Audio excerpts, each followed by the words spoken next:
to call the roll.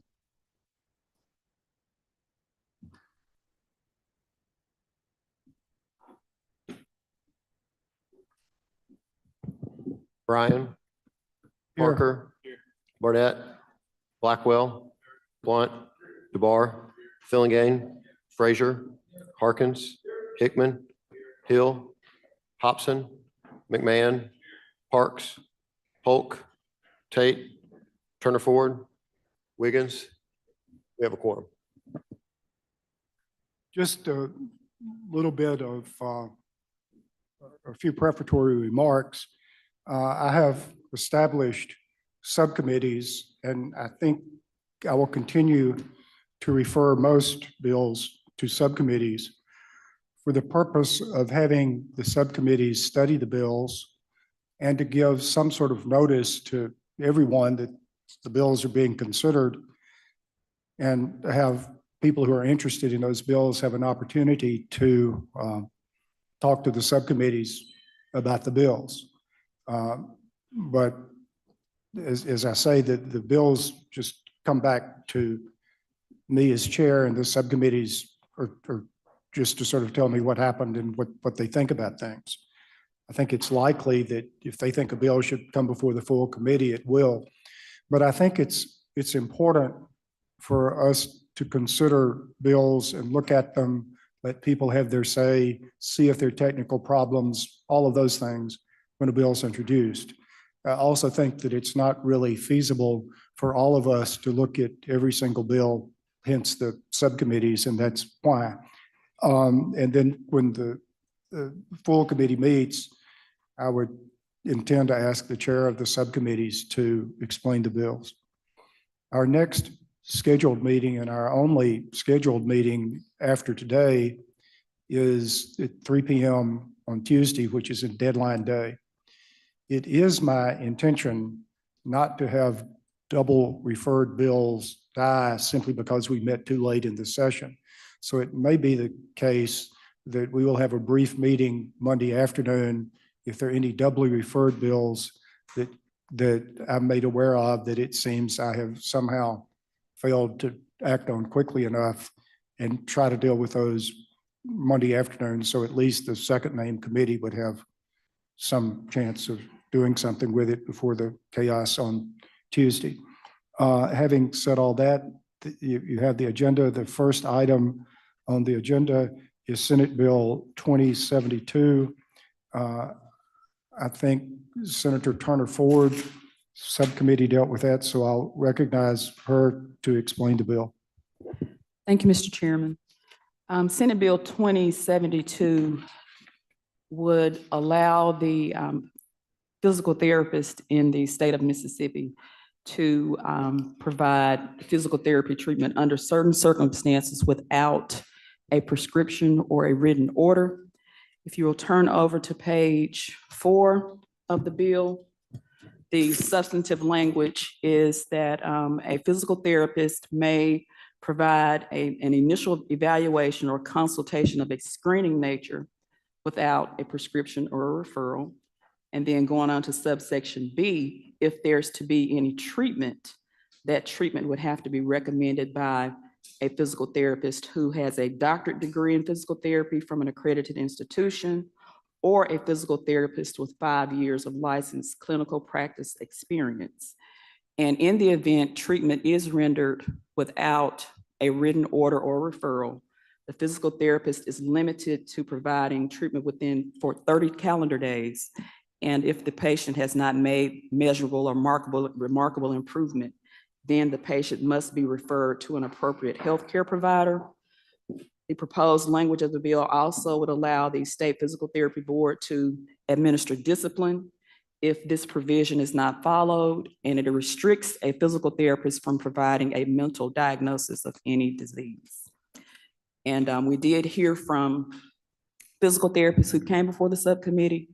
Their position was this would perhaps provide greater access to care in underserved areas. It may allow for treatment to be administered without the need perhaps of going to receive emergency room treatment. if there's a delay in being seen by a physician, they can access these services sooner. We also learned during the hearing process that there are 2 states, I believe, that does not have this direct access to physical therapy services. And based on what we heard, it was beneficial.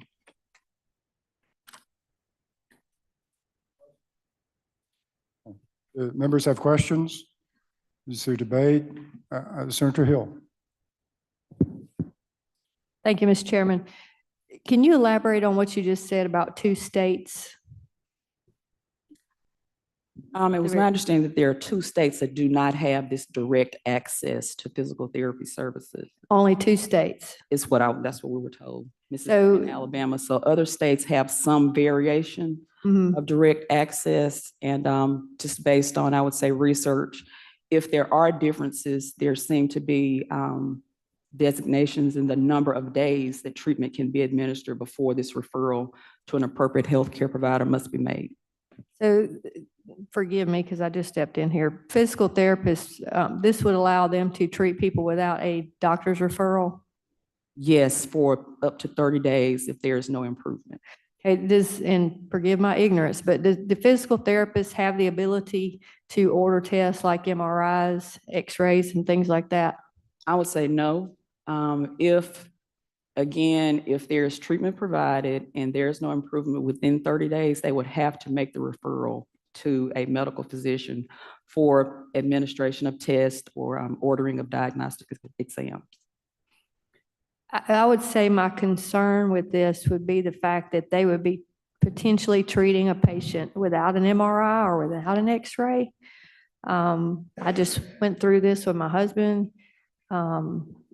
Basically, the insurance company was trying to force him to go to physical therapy without an MRI or an X-ray. And his history of cancer, we knew that wasn't a good idea.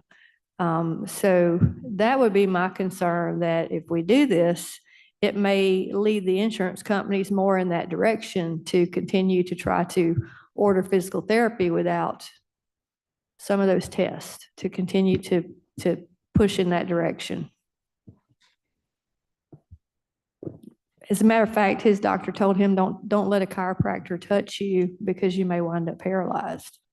So, and so I would think in that instance, perhaps that individual would not voluntarily seek the assistance of a physical therapist. But this is for people who want to choose physical therapy, and provided the therapist with a doctorate degree or 5 years experience, this would authorize them to administer the treatment without an order. Senator Parker. Thank you, Mr. Chairman. And to that point, as someone who is married to someone who's been through a number of physical therapy kind of consults over time, I think a lot of times in these situations, the patient may be just seeking some therapy in addition to the medical care that they already have. According to the way I read this, the provisions here, make it clear that the physical therapy would have guidelines and kind of guardrails to prevent, something like what you're describing from happening. And I think, at least in the situations that I've seen the physical therapy, when delivered appropriately and and in the correct manner and correct time, can have a valuable benefit to the outcome of the patient, not just in their physical well-being, but also in their mental well-being. So I just wanted to bring that to attention to the committee. And I do think the 30-day provision of, if we're not seeing improvement, is a good provision to provide a guardrail to catch such instances as Senator Hill is mentioning here. Honorary doctorate. Anyone else? The vote recurs on the motion, title sufficient, do pass. All in favor say aye. Aye. Opposed, no. It appears the ayes have it. The ayes have it. That bill has passed. Senate Bill 2145, Senator Wiggins. Thank you, Mr. Chairman. I would ask the committee in the packet to bypass the committee substitute and go to the original bill. And you'll notice the number of co-sponsors on here, and I say that because it's relevant, because this bill is supported throughout the state by our hospitals, including Memorial, North Mississippi Medical Center, UMMC, Singing River Hospital, and really any hospital that is considered our public hospitals that actually see a vast amount of our uncompensated care in the state. And effectively, it's really a simple bill in that what it's doing is protecting the 340B status. Now, what is the 340B status? So for in subcommittee, we heard a presentation, even watched a video. But for those that aren't familiar, what 340B status is a federal program that was put into place during President Bush's administration. Bottom line is it was an incentive program for discounted drugs for community-based hospitals so that they would be able to offer those drugs to patients in these areas. And really it's what we know as your rural hospitals. And so a 340B entity is these hospitals that I mentioned, and 340B drug are these drugs. And in essence, what the federal program is doing is designating what is really your expensive drugs at a discount price so that they can offer them. And so the optimum language is in section 3.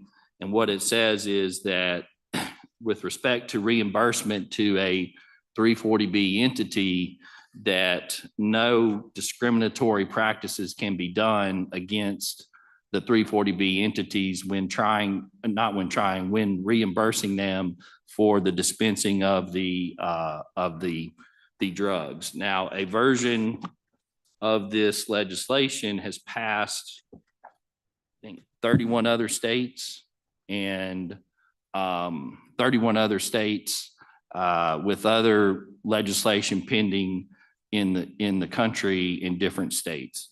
And I don't have the exact amount of money, but talking to our hospitals, this will save them a tremendous amount of money in the millions and millions of dollars. We've seen this in Louisiana in particular, and a couple other states of the benefits that it's had. And I think everybody remembers where we've been with our hospitals over the last couple of years. This is the bill that they feel will help them the most and are asking that we do it. And so when you get into the other sections, the bottom line is what the other sections in the bill are saying is preserving the 340B designation and to not allow any practices, be it through payer entities, pharmacies, PBMs, to prevent the 340B program from going forward. There has been in other states, as I understand it, and what we heard was Congress is looking at it, but there's different things going on in different states. That's why 31 other states have passed this legislation. And so with that, I'll be happy to answer any questions, Mr. Chairman. So Senator Turner Ford. Thank you, Mr. Chairman. The 340B designation as a facility, that's defined by federal law, is that correct? That is correct. If you see line 21 on the bill, 340B entity means an entity participating or authorized to participate in the federal 340B drug pricing program as described in the federal law there, including pharmacy, any pharmacy contracted participating entity, and so forth.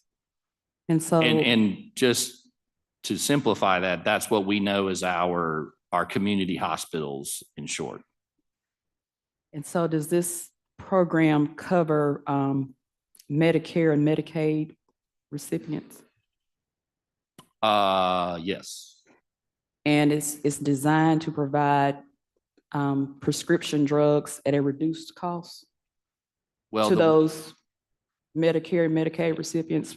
so let me put it this way. The federal 340B program is designed that way. And what this bill is doing is preserving that. And so that doesn't get, I guess, eradicated or the costs go up or anything like that. And the bill also, the 340 program also identifies areas that are underserved. I would defer to the federal law on that. But yes, I mean, that's the whole purpose of it. And so I had a chance to scan this, and it's using language saying that a 340B facility, I think, and 340B recipients, did it say they cannot be discriminated against? Yeah, that means the facilities. And so when I say facility, I'm going to use this as an example. Let's use UMMC. They cannot be discriminated against on that. And I should add this. So what happens is that such facilities, they contract with the payer source, whoever that may be. And so what this legislation is saying is that when these drugs are involved and those facilities are involved, it can't be reimbursed at a rate different from 340B.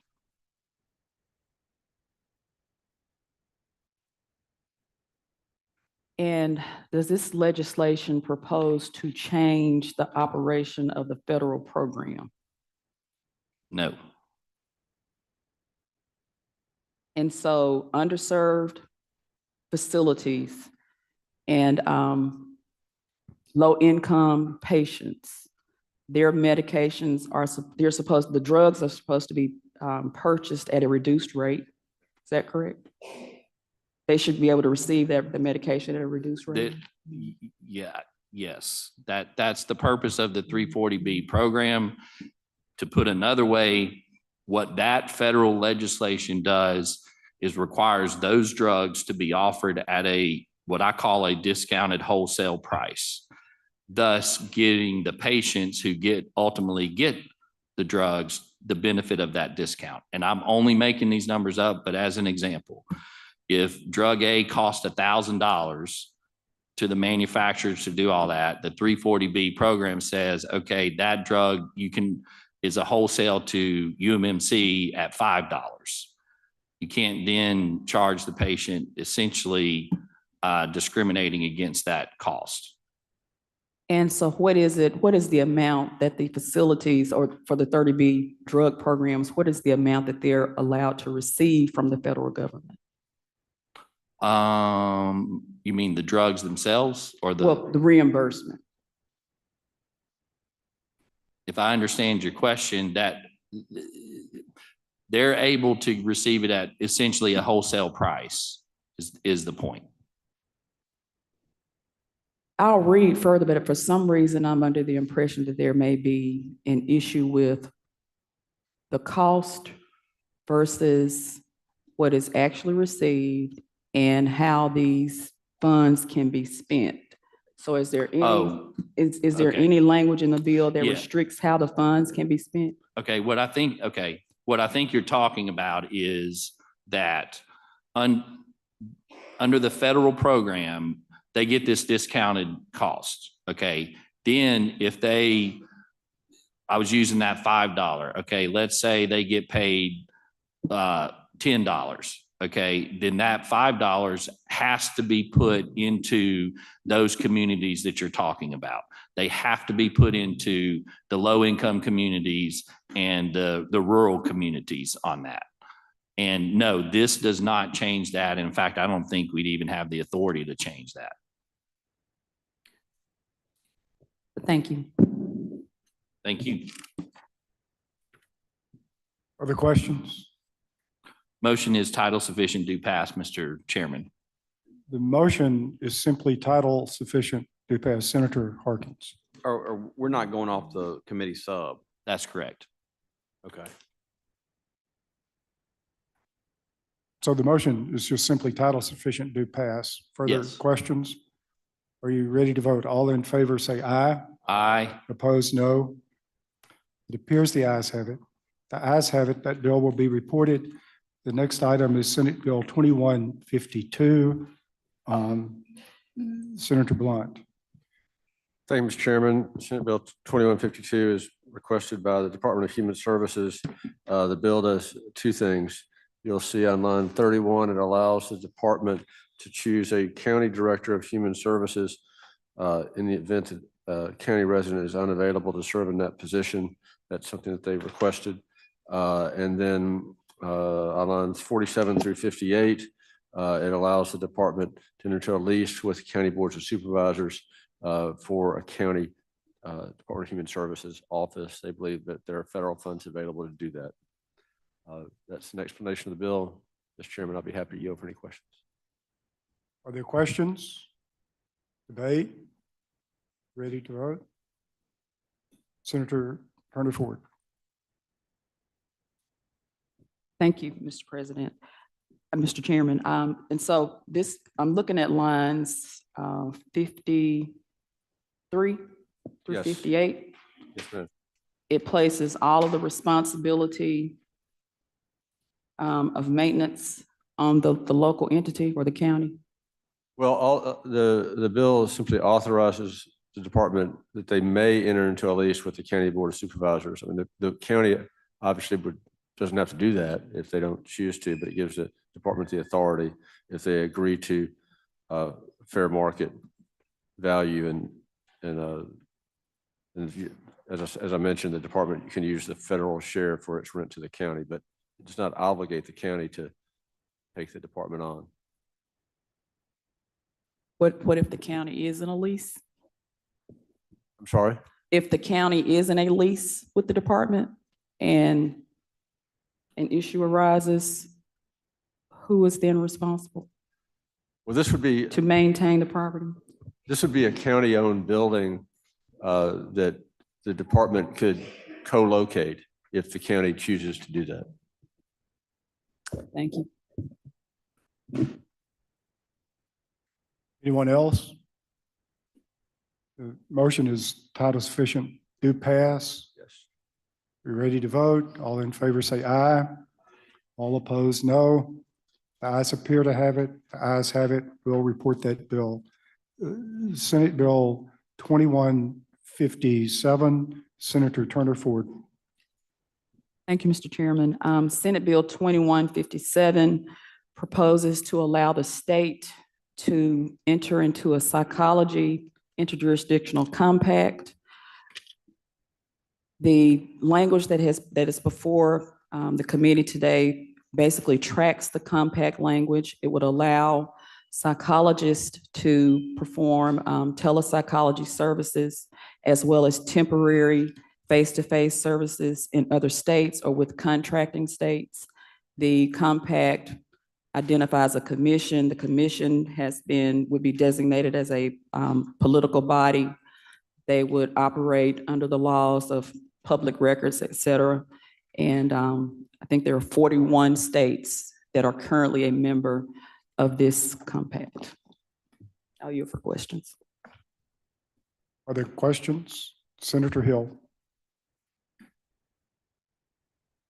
I'm reading down on lines 38 and 39. Whereas this compact does not apply when a psychologist is licensed in both the home and receiving states. Whereas this compact does not apply to permanent in-person face-to-face practice, but it does allow for authorization of temporary psychological practice. So maybe I'm not understanding the purpose of this compact. It basically allows a consortium, I would say, to provide greater services, psychological services. And in the event a psychologist is going into a state that is a part of the compact, it would allow the temporary access while maybe a psychologist has to receive some additional licensure in order to conform to the regulations of the So commission of the it compact. gives them temporary practice until they can conform to whatever license and regulations. I think it is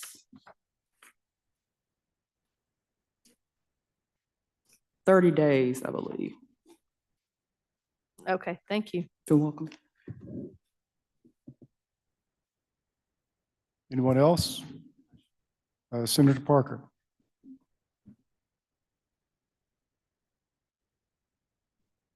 Senator Turner Ford in on lines 1494 through 1500, it deals with the ability of the board to sanction someone who's been granted the authority to practice interjurisdictional telepsychology. I know in meetings and discussions we had with certain licensure boards, there has been a dramatic increase in providers in specialties seeking licensure in the state of Mississippi to practice, be it medicine or dentistry or whatever the profession may be. So we've seen the licensure fees go up, but one concern that was brought to our attention in our subcommittee was that there's really no ability of the boards to sanction someone who is not keeping their primary licensure here in the state when they are doing something wrong. And I know this was just assigned to you, so it's more of a discussion item in the question here, but is it your understanding that the compact arrangement allows a better degree of enforceability versus other provisions of telemedicine? Because I think the desire of the people I've spoken to so far is to make sure that we're keeping our dollars from Mississippi in the state of Mississippi. And if we do have people telemedicine or telepsychology or whatever the case may be, that we're certainly allowing the boards the ability to enforce what they need to on someone in that case. So this is, a question I hope you can answer, but it's also a point for us to ponder as we continue to look into these compacts. I would say the compact gives its commission rule-making authority, as well as making certain that psychologists adhere to ethical codes of conduct. It also provides a vehicle for, let's say, more uniformity with those states that participate in the compact. And so in order for the state to remain a participating entity in the compact, they would have to monitor their psychologists, and the state could actually lose its status if it does not help enforce these regulations. And I just wonder too, if over time, as we look at these compacts, we should consider a way where the board, in the event that they're unable to reach or get at some bad players in this, to have a greater latitude at license suspension or something to that effect. And I have not had that conversation with any of the boards yet, but I do think that's something that, do you think that might be something we might want to consider or give some thought to? I really believe it's here. They do have the authority to revoke licenses, to suspend the participation of the state. And also, it also indicates that the branches of government here in the state of Mississippi are required to enforce the provisions of the compact relative to local psychologists. Thank you. Senator Hill. Would this commission that you're talking about, how is that made up? Would Mississippi have members of that? I guess my question is this in any way, would it overrule the state board that we already have? It doesn't overrule the state board. This would, I would say, it's discretionary. It authorizes the state to participate in the compact. And if a psychologist is going to participate across interjurisdictional lines, they would have to comply with the requirements of the compact itself for the commission. This really doesn't have anything to do with the state board. This is just individual psychologists being able to practice out of state or But we're also letting some come into our state through this commission instead of the board. Is that correct? If the commission, if the psychologist is coming from a state where that is a part of the commission or the compact. But the State Board of Psychology would not have final say in whether or not they practiced. It would be through this compact and this commission is what it appears to be. Now that I did not read where it was actually usurping the authority of the state. Well, it doesn't really say that specifically, but the way it reads to me, it might. I don't have a response to that.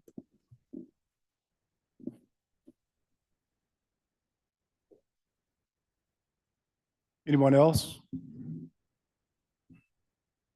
Senator Turner Ford, is your motion, I assume title sufficient, do pass?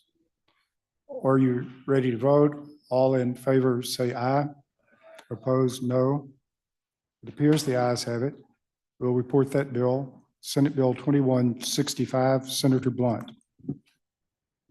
Thank you, Mr. Chairman. This is another licensure compact bill put forward by the dietitians of the state. Dietitians in Mississippi are licensed by the State Department of Health. And this is a compact similar to the one Senator Turner Ford just explained and others we have done for other licensed professions for dietitians. It deals strictly with licensure. It doesn't deal with scope of practice in any way. It's just a way to encourage transportation of professionals either to or from the state. We don't want to eliminate barriers for people who are licensed in other states if they choose to move to Mississippi. There's special provision in here for military families as well because of the fact that they move around so much. But it is, again, it's a compact. And like all these compacts, it is a little tricky. You can't change it too much or you're not in the compact. But that's the explanation of the bill, Mr. President. I'll be happy to try to answer any questions. Senator Hill. I'm a little behind, Sure. but I'm assuming that if this is written like the previous bill that we were on, I finally found in the previous bill, the oversight. And Senator Blunt can speak to this. The executive, legislative, and judicial branches of state government in each compact shall enforce this compact and take all actions necessary and appropriate to effectuate the compact's purposes and intent. If I could interrupt you briefly. Is that in your bill too? I'm sorry, if I could interrupt you and just ask you where is that in the dietitian's bill or that was in the? No, I'm still in the other bill, but Okay. you said it's the same type of compact, and I'm wondering if that particular language where it says oversight, I'm so slow. Y'all go so fast on these bills, I can't read them. So I'm trying to look at this and if there's an oversight section in your bill, I'm wondering where it is and so that I could maybe turn to it and look. Sure, I'll be happy to. And these bills are complicated. I didn't mean to say that it works in the same way as the previous bill, just that the concept of a compact means that every state has to adopt similar legislation, not that this legislation is exactly similar to the previous bill, if that helps. But in terms of oversight and enforcement and who would handle, and again, this deals strictly with licensure, because again, we want to eliminate barriers to licensure. I think you would look at section 14. If you're, it sounds to me like you're interested in, does this diminish the authority of the state of Mississippi in any way? I think that's your concern. That's on line 1034. 1034.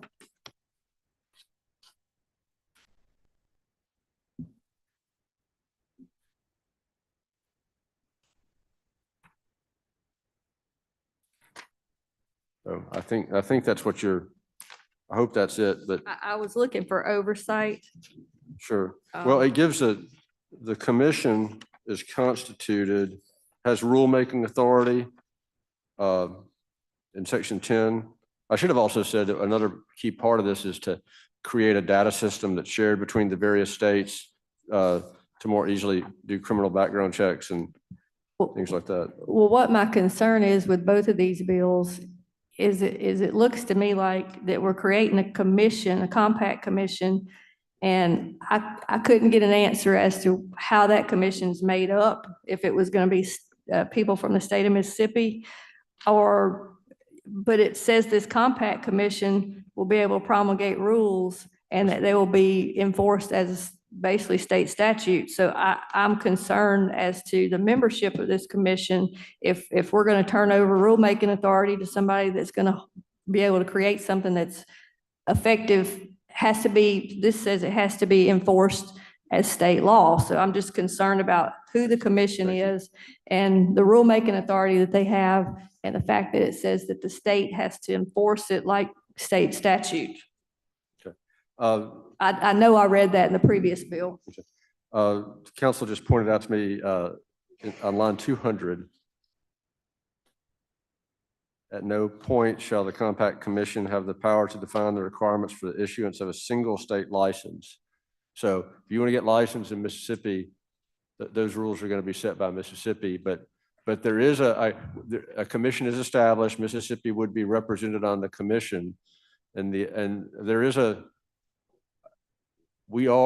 state in the commission is sort of voluntarily giving up a little bit of its authority to facilitate people being in this profession to be able to move around, so we don't have 50 different standards of education and training and all that stuff, and people can't move around from state to state and do their job. I understand that. I'm not concerned about the licensure. I'm talking about the promulgation of rules that a commission with maybe members made outside the state would pass, and we would have to enforce it. That would be my concern.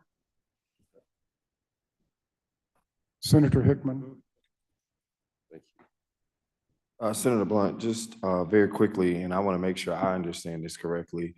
As I understand it, Mississippi would still have its own standards and how a dietitian would be licensed in the state of Mississippi. But what this does is it would allow our licensed dietitian, because we meet the standards of whatever the commission said, it would allow our dietitians to practice anywhere this compact is, but the compact within itself doesn't provide licensure to our Mississippi dietitians. Is that correct?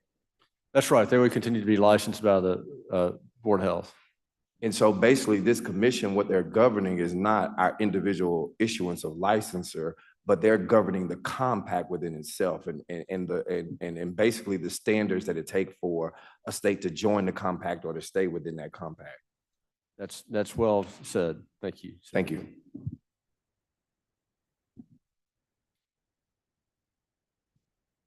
Anyone else? Senator Blunt, Title sufficient do pass, Mr. Chairman. you're ready to vote. The motion's title sufficient, do pass. All in favor say aye. Aye. Opposed, no.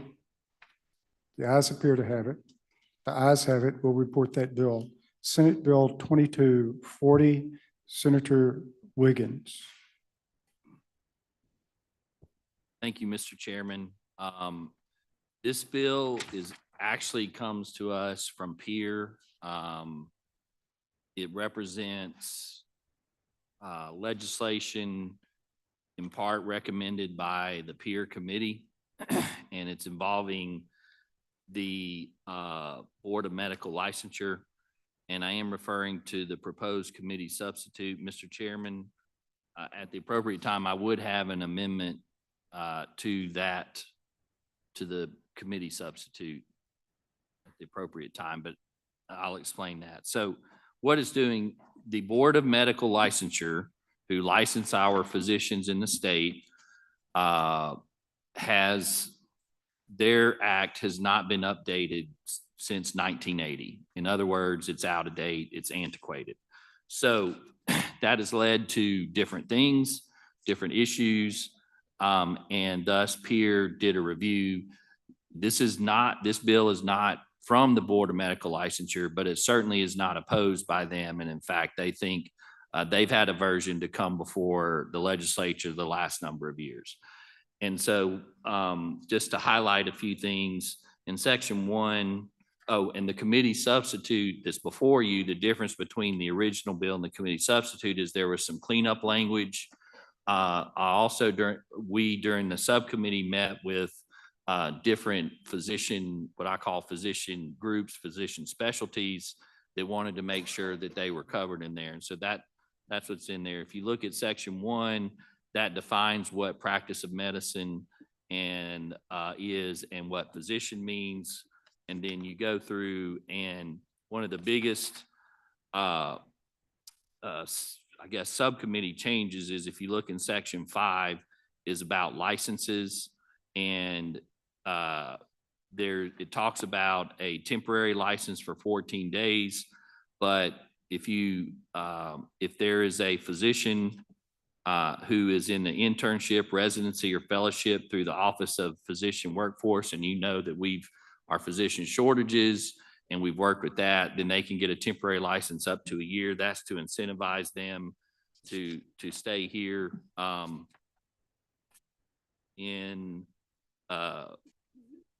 In section 9, there's subpoena language, investigatory language for the medical licensure board. If you go through, there's also who can appoint,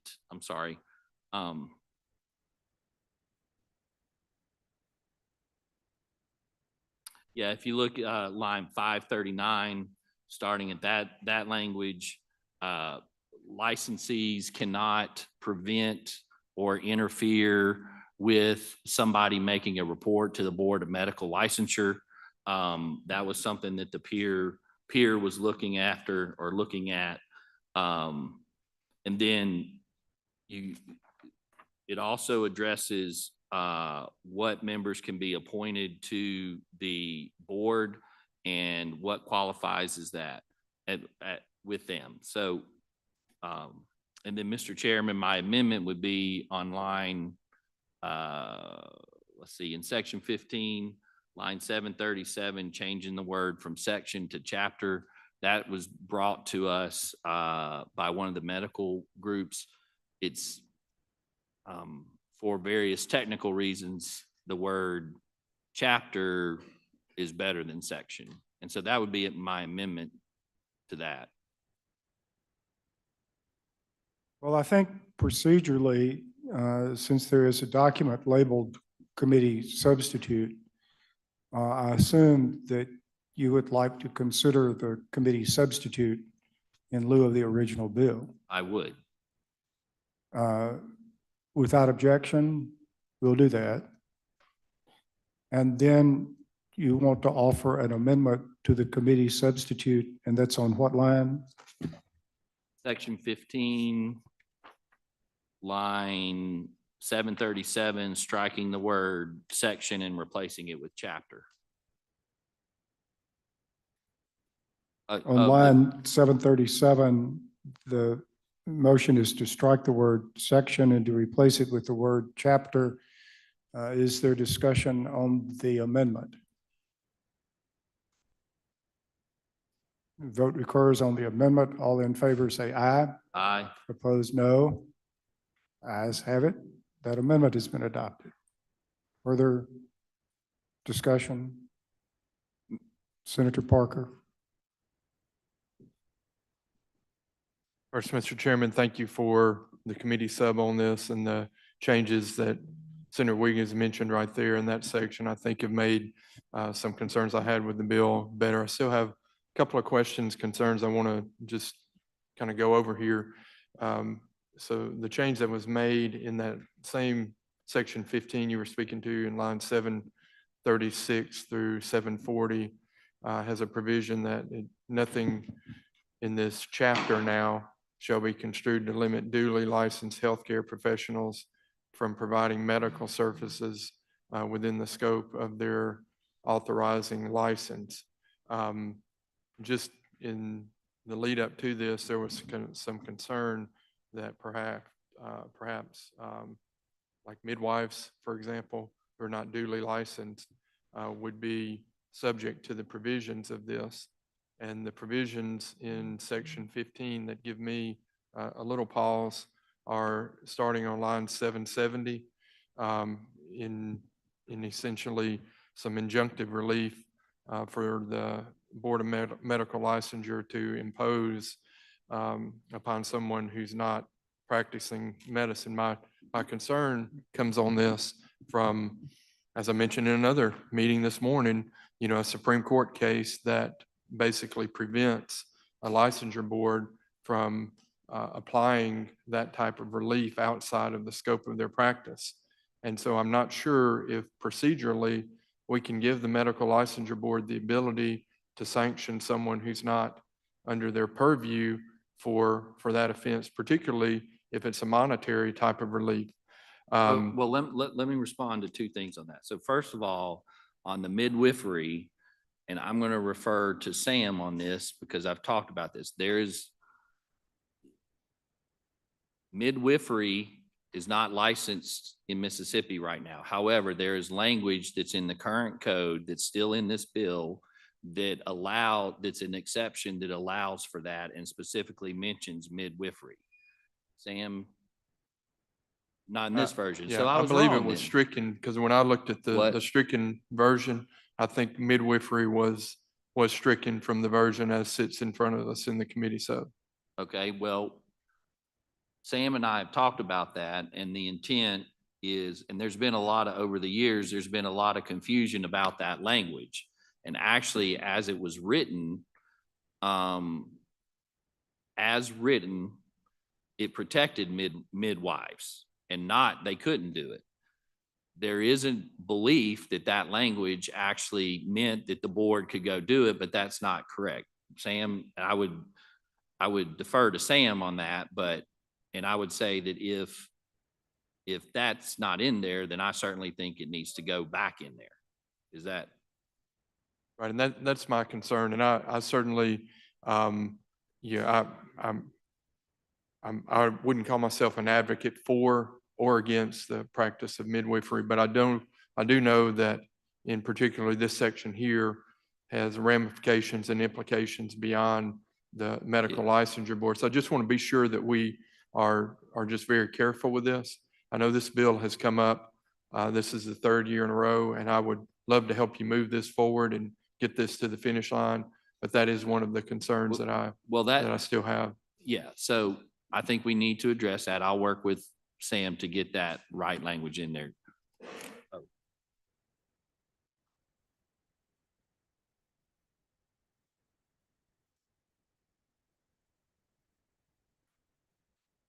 Okay.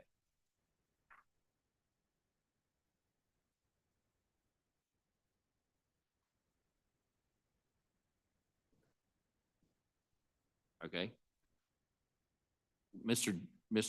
Chairman, on this issue regarding midwifery, I have an amendment as discussed. And if I can state my amendment, be happy to do that. Unless I'm confused, there's no amendment before us right now. We're currently on the committee sub, which we are considering in lieu of the original bill. And so therefore, if you wish to offer an amendment, it would be in order. Thank you.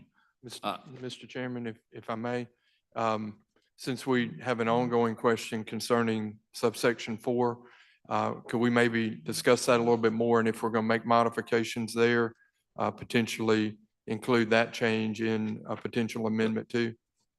Yeah, if you that's want to, fine. if we can discuss that. And then my response to that was, first, this bill is from Peer, and they've looked at it, and the idea in theory, the idea of all of this is to protect patients and the public health from, anything that could go bad as it relates to that. The medical licensure board only has jurisdiction over these physicians. So I'm not sure, as it's written, and I'm only assuming this is the case, I don't see how the medical board could go and discipline somebody who, let's just say, is an optometrist, because that's not defined under here. If that's a fear, then I'm not even going to say I understand it, because they don't have the jurisdiction to do that. Let's figure out where we are procedurally. We were debating the proposition. During the debate on the proposition, Senator Wiggins was recognized and offered an amendment. Senator Parker suggested that we wait about Senator Wiggins' amendment. And so Senator Wiggins, do you want to consider your amendment now, or do you want to wait and consider it later? Or what I do you would wanna like to do it now, Mr. Chairman. Okay, well, I mean, it's in order. He was recognized to offer an amendment, so offer your amendment and we'll debate that and then we'll be back on the bill.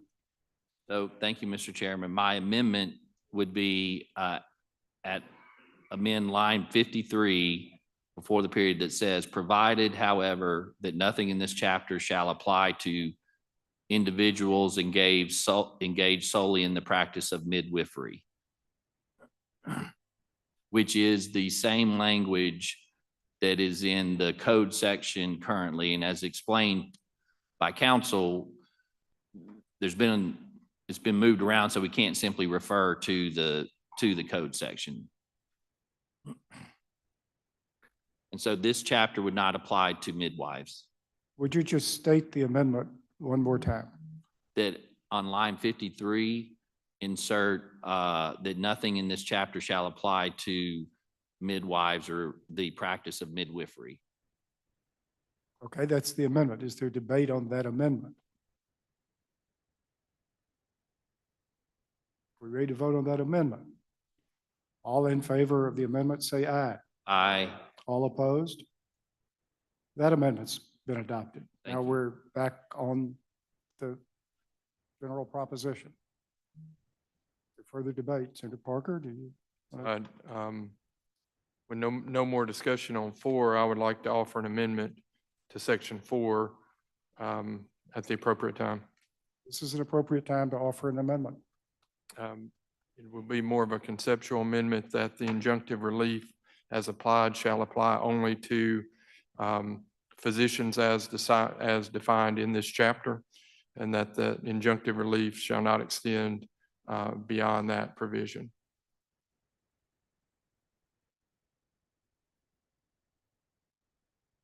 Do you understand the amendment? Okay. We're on that amendment. Senator Parker, do you want to speak on behalf of your amendment? Just to Senator Wiggins' point, I think if the purpose is the injunctive relief of someone, I think the medical licensure board is within their power and authority to exercise that degree of enforcement against a profession they license. But much like we wouldn't have the medical licensure board enforce or make enforcement or injunctive relief against the practice of attorneys, it's just concerning in here that that's not clear. Yeah, and it could be something too we need to work on a little bit more, just to be sure. But if I have it more of a conceptual amendment, I'll be glad to work with counsel to make sure we get it correct. As I understand it, the amendment simply says injunctive relief shall not extend to those in the practice of midwifery. Have I got that right? Senator Polk, were you seeking recognition? Mr. Chairman, so the amendment was not to in any way kind of single out midwifery. The amendment was to just raise the point that I do not believe that the Board of Medical Licensure can enforce regulations against people who are not under their purview. And I just want the amendment to reflect that they should act accordingly in that method. Well, I think the committee will consider any amendment you wish to offer. Can you state the amendment you wish to offer? So, And may I ask which lines we're referring to? so on line 774, the board shall be authorized to seek injunctive relief and or imposition of civil penalties against the unlawful practice of medicine, provided that the venue of the court shall be the civil penalties of such actions shall be no less than $1,000 and no more than $25,000 for each offense. That reads to me that could apply to anyone in this room who holds no license or not. My understanding of the law is that the Attorney General has that enforceable privilege as a member of the Medical Licensure Board, but that privilege is not afforded to the board itself. And my concern here is that we're giving the board the ability to act in a way that has been proven at the federal court level to be unconstitutional. Can you state the amendment you wish to offer again? My amendment for this time would be to strike subsection 4, which would be lines 770 through 792. Well, now that's a different amendment, Mr. Chairman. That's not what was being, if I understood the amendment, there was two explanations. One was it shall not apply to certain people. And then now the amendment's been changed to say we're striking all of section 4. So point of order, what is the amendment? I think the way Senator Parker has defined the amendment he wishes to offer is to strike subsection 4 beginning on line 770, if that's how I understand the amendment. Yes, Mr. Chair. Well, that's the amendment. Is there debate on that amendment? Senator Wiggins. So licensing authorities, so for, again, I'll repeat, peer, this is coming from peer. Licensing authorities have the ability and the authority to discipline and to regulate and to investigate those that they oversee. And so being for the Board of Medical Licensure to be able to use this to their ability, if this amendment passes as stated, then you're essentially taking away that power and going against what peer has ruled or stated is in the best interest of the public health. Now, I certainly was fine and was going to agree to the amendment that this language shouldn't apply to anybody outside of what they regulate. And that's two different things. So if you strike subsection 4, you're taking away the enforcement power of the board. And then on the other side about the amendment, they do have that power, not the Attorney General. And if where it says authorized to seek injunctive relief, that means the board votes and then they engage counsel who then proceeds forward. So on that sense, I think the amendment goes too far and would oppose the amendment. Senator Parker. So Senator Wiggins, I think you and I are on the same page.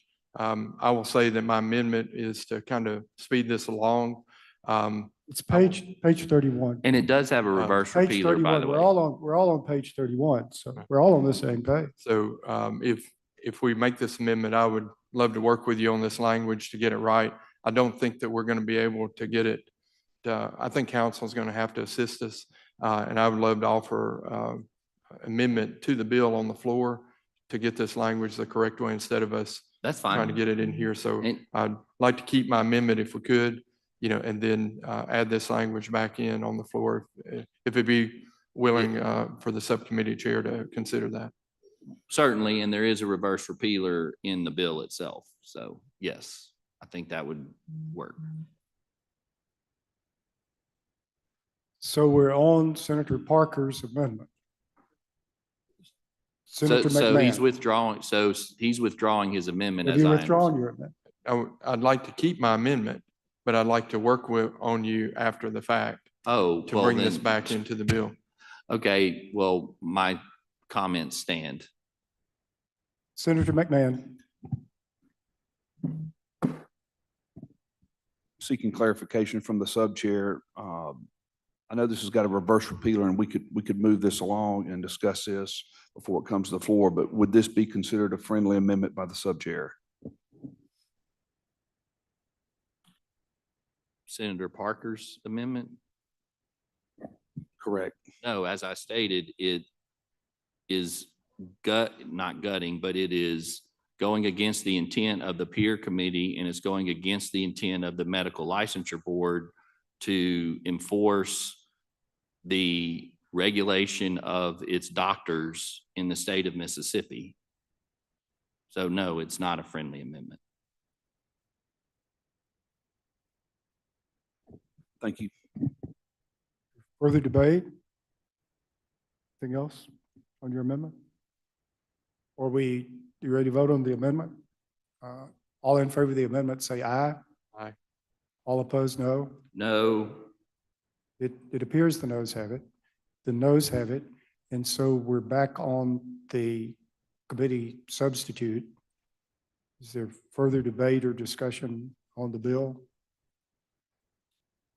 Senator DeBar. Thank you, Mr. Chairman. A question for Senator Wiggins. So in my reading of, and I could be wrong, and I know it wouldn't be the first time, my reading of section 15, it defines what the practice of medicine is.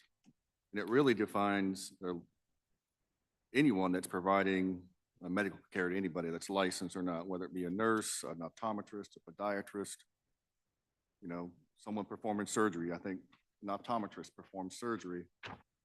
And so that defines the practice of medicine. But in paragraph 4, if I may interrupt you there, if you go back to section 1, and if you look at, in that language where it says, the very line 51, for the purposes of this chapter, the practice of medicine means allopathic and osteopathic. And then the amendment that we put in was to exclude midwifery. And then it mentions there. So in reading it, that only applies to that language right there. section 15 is another code section that defines practice of medicine once again. And so I think this may Okay. go to Senator Parker's concern is this is given the medical licensure board authority over everyone that has a medical license, whether it be an optometrist, a podiatrist, which they may have already, I don't know, a nurse practitioner. And so I think my concern is this allows the board to bring before them, that's on line 72, has probable cause that's practicing medicine without first obtaining a license. Does that mean it has to go through the licensure, medical licensure board? If you're an NP or an optometrist or someone that's not under their purview, I think I would be more comfortable to just, this section would limit it just to what you define in first section and excludes all these other practitioners that might be practicing. So it's clear they're not subject to medical licensure board authority. I understand what you're saying. I'm going to defer to council because I think that can be easily rectified by all those referring to section 1 in all those areas. Correct.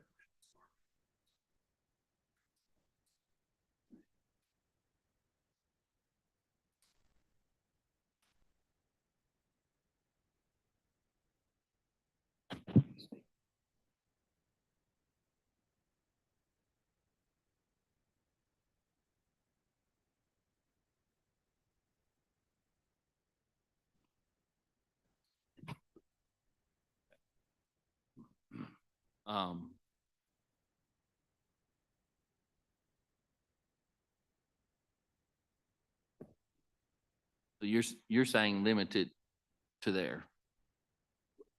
And I don't know what the amendment would state, but I don't want to expand the scope of the licensure board's authority to affect other healthcare practitioners like nurse practitioners or optometrists who have their own boards, or physical therapists or occupational therapists that really, I think, fall under this definition of practicing medicine, you know, administering treatment for the healing of relief, as in section B right there. And we just talked about a physical therapist. I'm sure they would fall under this definition. So how do we limit it to where we're just talking about, I guess, medical doctors, DOs or PAs, whoever currently gets a license from the medical licensure board?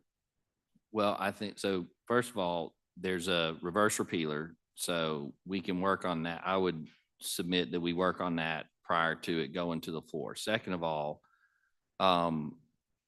the question, I think, and it helps me to analogize, and I'm asking, so if you have a practicing lawyer and somebody's out there practicing law without a license, who's is not the bar, let's just say, responsible for ensuring that people aren't practicing law and holding themselves out to be a lawyer when they're not a lawyer. So I think that's part of the issue here, that if somebody's holding themselves out to be an osteopath or a medical doctor, MD, and they're not that, then the board has that right to bring it to the proper authorities to do that. And I'm not disputing that Okay. whatsoever. What I am concerned about is if a physical therapist is an optometrist, is practicing medicine under this definition, are they subject to the jurisdiction of the licensure board who can then sue them in Hinds County Judicial? Well, as counsel pointed out, and he's right, in line 739, providing medical services within the scope of their authorizing license. So for lack of a better description, if you're a podiatrist and you're practicing within that scope of podiatry, then they have no jurisdiction whatsoever to do that. Now, the question I think you're getting at is, okay, if you're a podiatrist and then you go and do let's just say you do a total knee replacement, then you are practicing medicine as a medical doctor. And so should that not be regulated? I think it should be, but don't they have their own board who could then? That I don't know. Or an optometrist who's doing the knee reconstruction? And maybe Don't that. they have an optometry board that can then pursue action against that doctor, optometry? So I would like to see something that limits it, clarifies what Maybe there- scope of authority we have. Maybe there could be a referral to the governing boards or whatever, something to that effect. We could work on that before it comes to the floor. I think that's fair. And with the reverse repealer, I think we could do that. Thank you, Mr. Chairman.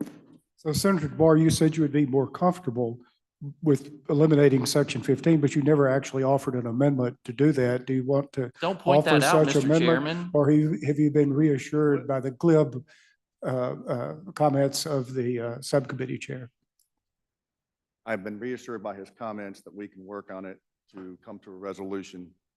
If not, then we can handle that on the floor. I will point out it has Chairman Blackwell's name on the bill, so you're Okay. welcome to So- engage him as so- well. And I have a motion to table. As of this moment. It's his baby and I'm rocking it. As they say, reserving the right to object, Senator DeBar at this moment does not wish to offer an amendment. Is there further debate on the bill? Senator Parker?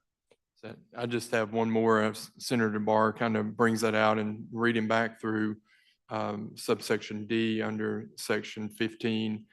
There's a provision here that use of MD, DO, physician, surgeon, or any other word or abbreviation to indicate or induce others to believe that one is engaged in the diagnosis, treatment of persons afflicted with disease, injury, defect, or body of mind or other conditions or treatment is sought.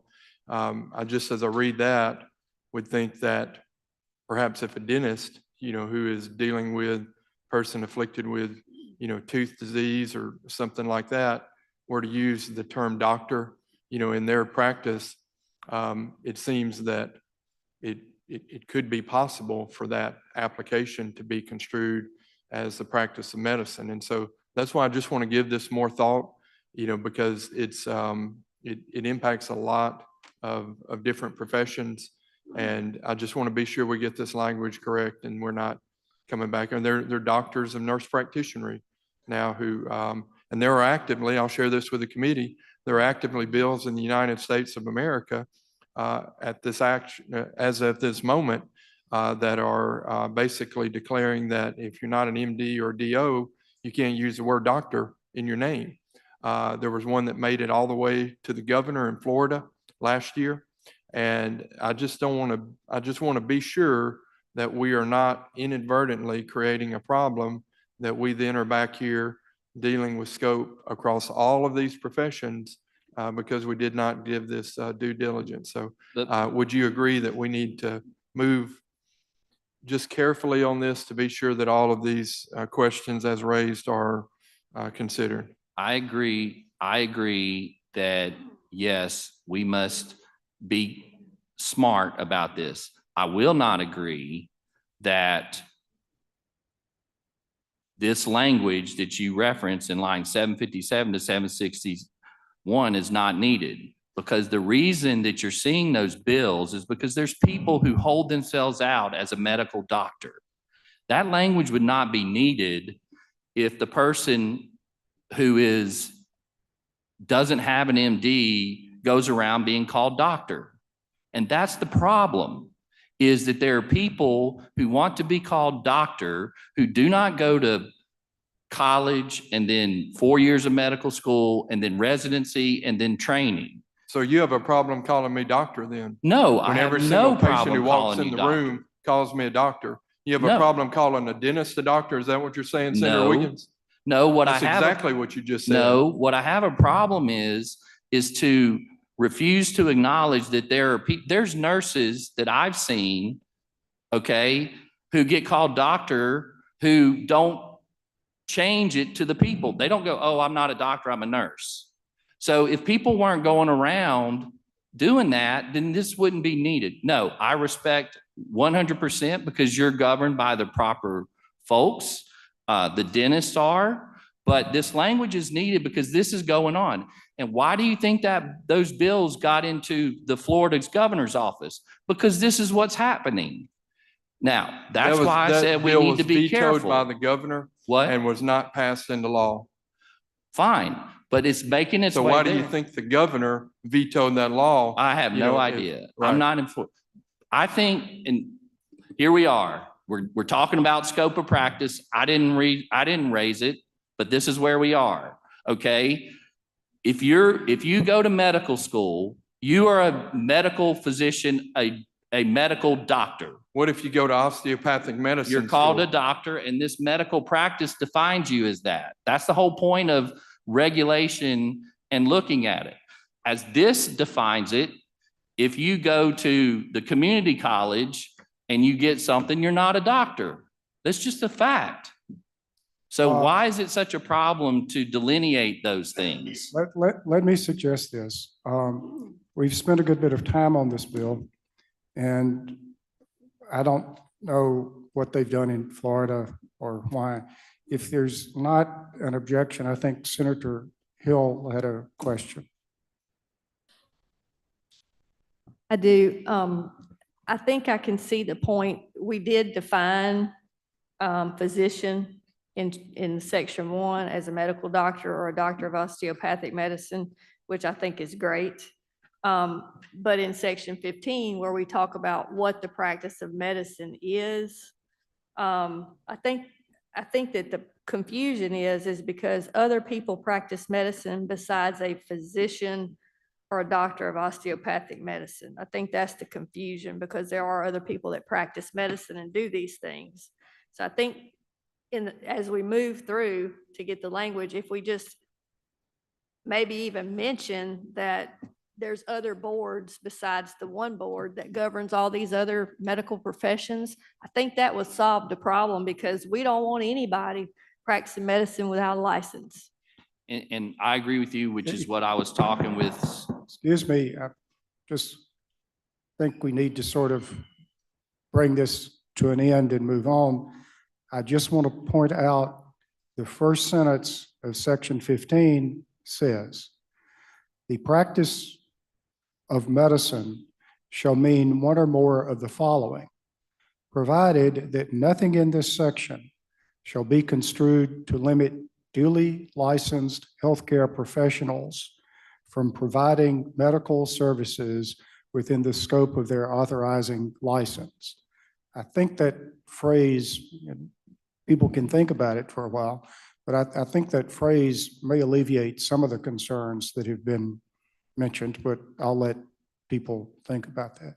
Is there further debate on the bill? I don't want to cut anybody off, but we're getting somewhat repetitive.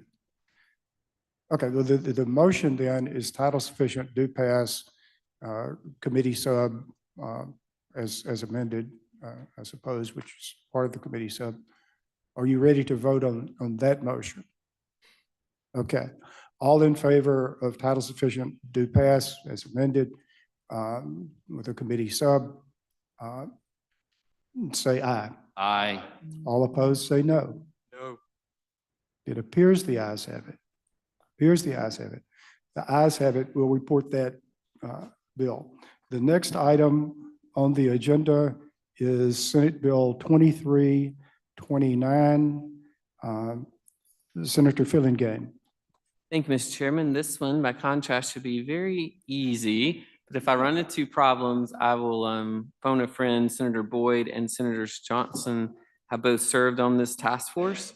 So if I run into any sticky questions on it, I will try to defer to them with the chair's permission. So Senate Bill 2329 is simply an act to reconstitute the Early Intervention Task Force with a goal to collaborate with the state agency coordinating Part C of the IDEA to design a new service delivery model and make changes to the early intervention program. So for those of you like me who may not know what all these alphabet soup mixes mean, the IDEA is the Individuals with Disabilities Education Act. Part C of that program promotes the development of infants and toddlers with delays or disabilities, enhances the capacity of families to meet those developmental needs of their infants and toddlers, and minimizes the need for special education and related services of these children. So we had a task force. As I said, Senator Boyd did yeoman's work on this, as did Senator Johnson over this past year. It dissolved on December the 1st of 2023 under the previous legislation.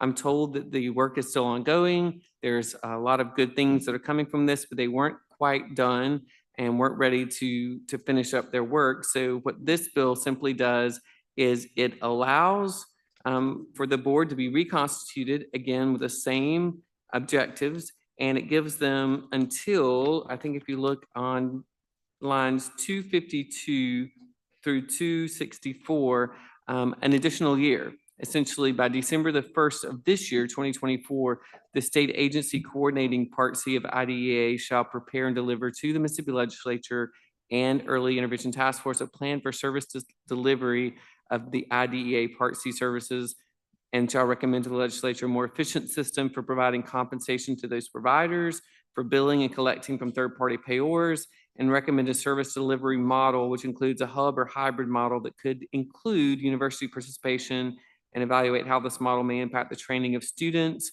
and delivery of services to members of the eligible population. And then as of December the 1st of 2024, this subsection would then stand repealed. That's what I understand this bill is about, and I'll try to entertain any questions. Questions? Debate? Ready to vote? Motion's The title sufficient, motion's do title pass. sufficient do pass. All in favor say aye. Aye. All opposed, no. The ayes appear to have it. The ayes have it. We'll report that bill, Senate Bill 2340. Senator Blunt. Thank you, Mr. Chairman. This bill extends the repealer on Harper Grace's law. If you remember, Senator Harkins introduced this bill, which this is before we had medical marijuana in the state, so it's pretty forward thinking. We passed it a few years ago. We heard from the Vice Chancellor, Dr. Woodward, in the subcommittee meeting that this is helping families and these products are not available under medical marijuana. And so we need to extend the repealer on the current law, and that's all the bill does until 2027. Is there further questions, debate? Ready to vote? Question. Senator Hill. Senator Blunt, Yes. so these medical prescription medicines, these cannabis medicines, prescription type cannabis medicines that we're extending this repealer on, these medicines are not available in the medical marijuana program. I believe that's what you said. I believe that's what Dr. Woodward told us in the subcommittee, yes. Thank you. I rest my case. Well, I'm not sure whether the defense rests or the prosecution rests, but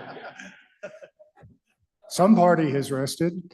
Are the rest of you ready to vote on the bill? Are we ready? The motion's title sufficient. Do pass. All in favor, say aye. All opposed, no. Ayes appear to have it. Ayes have it. We'll report that bill. Senate Bill 2558, Senator Hobson, I think that's your bill. Would you mind explaining it to us?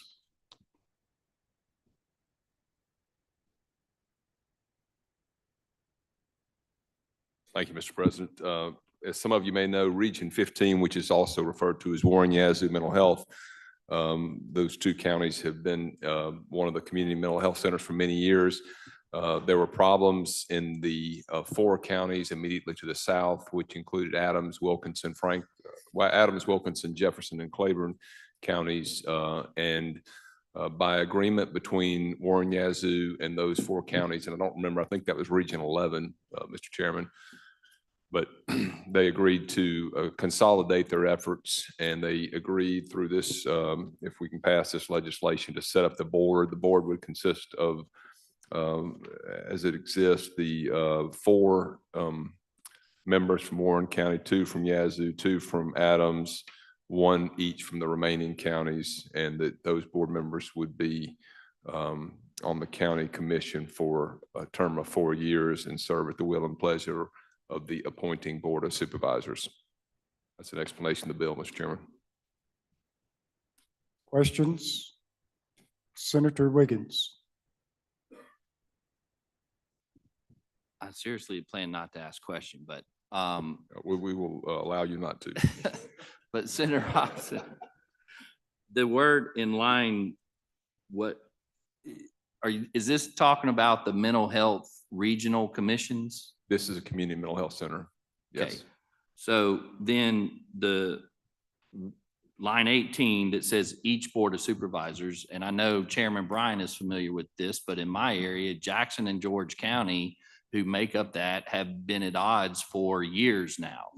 And in short, nothing's been able to happen because George County, and Senator DeBar knows this, has refused to pay certain things and do all that. And if I read this, that means George County would get to hold Jackson County hostage and not be able to change the makeup, which Jackson, am I seeing that right? I don't know if that would apply here, but I just know this is an agreement amongst all 6 counties that they want to do this. They all agree to this. I don't know what the arrangement is for those counties. If their agreement is that they one county cannot pay and still be involved, then I suppose. Well, that's the problem so the region where we are is just Jackson and George County. And then the board members are an even split. So they cannot, and for years we've tried to change that, and George County has not worked with us. And so now the mental health in that area is not going along. And so as of 2 Mondays ago, Jackson County supervisors voted to disassociate in that region. And my concern is if this is there and this was law, they wouldn't be able to do that. Well, again, I'm not going to comment on that because I don't know the arrangements for the various boards and their regions. This one is a unique setup, and the only reason that Warren Yazoo came in because they had things going the way that they should have been. The other 4, I think, were having some difficulties, and they agreed to this arrangement whereby there wouldn't be 1 appointee from each board. As I mentioned, there'd be 4 from Warren, 2 from Yazoo, 2 from Adams, and 1 from the others. So that's by agreement, by compact, so to speak. If they've got a different arrangement down there they want to try to propose. Can we limit this language to that area? Is that something that would be considered? I don't mean to get in the middle of this, but I believe whatever the current situation is unchanged. Whatever authority a county has, and all of that is unchanged. And nobody can force anybody to do anything. What this deals with is the situation where every single county in a district agrees to do something. And this just makes it clear that if all the counties agree to the board makeup, then they can have a different makeup. But absent an agreement by all the counties, you're still operating under the general law. So I don't think this takes anything away from Jackson or George County. I don't think it gives anything to Jackson or George County, except that if it should be the case that Jackson and George County can come to some agreement about the board and they want to do it, state law wouldn't stand in their way, but it does not broaden or lessen any, I guess if you want to look at it that way, veto authority that any county currently has. I mean, I think I've got that right. Thank you, Mr. Chairman. I'll work on it and investigate it as it moves along. Thank you. Senator Hill. I would just comment that my county did change what region they participated in the past, so I think that could happen It's under been, this. oh, it's been happening with some Yeah, regularity. I think maybe y'all could change it just based on what's happened in my county. I think your individual county could do something with another county. Just my comment. It's happening with some regularity all over the state. Counties are going from one district to another, but that's an option that every county has. Right. So back on the bill, further questions on the bill? Ready to vote on the bill? Title sufficient to pass. All in favor, say aye. All opposed, no. The ayes appear to have it. The ayes have it. Senate Bill 2857 deals with cannabis, as does Senate Bill 2888 and 2922. Senator Blackwell has been dealing with this issue, and I will recognize Senator Blackwell, and we will consider whatever of those bills in whatever order, if any, Senator Blackwell wants us to do. What do you want us to do first, if anything? I could take them up in block if you want. That's fine. Why don't we at least, just with the permission of the committee, let you explain what the bills do, and we'll sort of go backwards and figure out what procedure we need to do after you tell us what you want to do. Absolutely. Okay. Well, 2857 is at the request of the Department of Safety. It basically allows them or gives them the authority to interact with the Mississippi Justice Information Center and the FBI on background checks for everybody that's involved in the cannabis program. That's an explanation of that bill. Okay, well, if you want to move title sufficient to pass on that one bill? I think there's a question. Okay, Senator Hill. Senator Blackwell, how are they doing the background checks presently? They're, I believe they're still using DPS, but this would allow, from my understanding, allow DPS to do the interagency, make it a little smoother, I guess. They're still going to use DPS? DPS and FBI and the Mississippi Justice Information Center. I guess I'm just confused as to why we need this, other than letting them charge. Are they not charging for it now? To my knowledge, they are. Pardon? To my knowledge, they are charging. Okay, because I was reading all the new sections of these bills, and it's basically codifying, allowing them to charge for investigations, for background checks. Are they currently able to charge for investigations? I know they can charge fines. Yeah, they're charging for the background check. I don't know what you mean by the investigation. Like investigations, fees, whatever it costs them to investigate. That was in one of these bills, because I've already read all this underlying stuff. I know now currently they can charge fines for violations, That's right. but I guess this is allowing them to charge for background checks and to charge also for investigations in one of these bills, Section 2.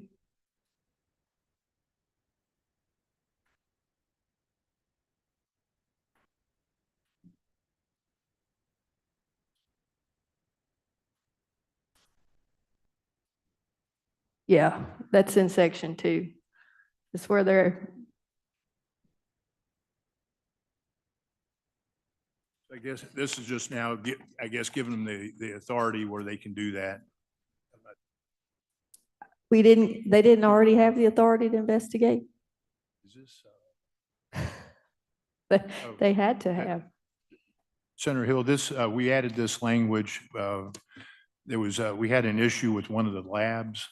And so the department investigated, and they want to be able to recoup the funds that they spent doing that during I that totally investigation. understand that. I think the last count I had was they'd assessed $285,000 in fines and had collected 51,000 of that. So I understand the need. Thank you. Senator Blackwell. Title sufficient, do pass. Okay. Senator Hobson. Thank you, Mr. Chairman. Senator Blackwell, is this the bill that would provide the procedure or the vehicle for the testing of the testing facilities? Not this one. We have some language in, The next one? I think it's 2922 that specifies, we gave the department the authority to go out and seek an independent lab. They ended doing so after the incident. So we're in 2922, we're going to require them to get an independent lab and to require periodic testing of the other labs. Would it be, I'm trying to flip back between these two bills, would it be allowable to utilize the, I don't know, I don't have the name in front of me, but the name of the one at Ole Miss, would it be allowable to use that as the lab to test? I don't know the the- capabilities of the lab at Ole Miss. The cannabis research with, I mean, the center there, is that going to have any testing capabilities, or is that more just the? It's more for the research and study. We're looking at going, we initially started with the seed to cell concept. That's what I was We getting want to to. go from seed to outcome. So that the University of Mississippi will play an important role in that research center. Okay, so the bill that we're on now would actually be the outcomes, looking at outcomes from the use.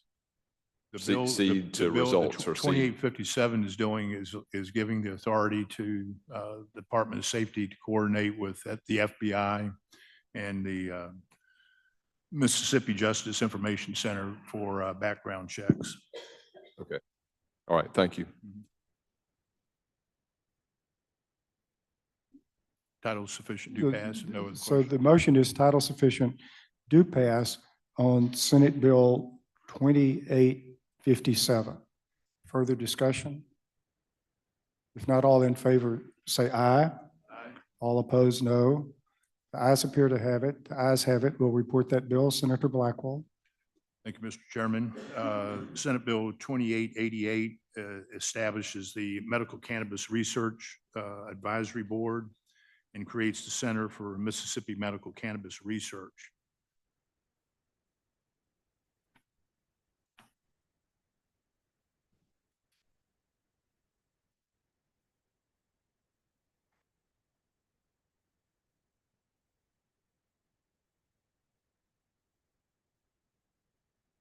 So as I mentioned, it will create the Center for Mississippi Medical Cannabis Research at the National Center for Cannabis Research and Education at Ole Miss.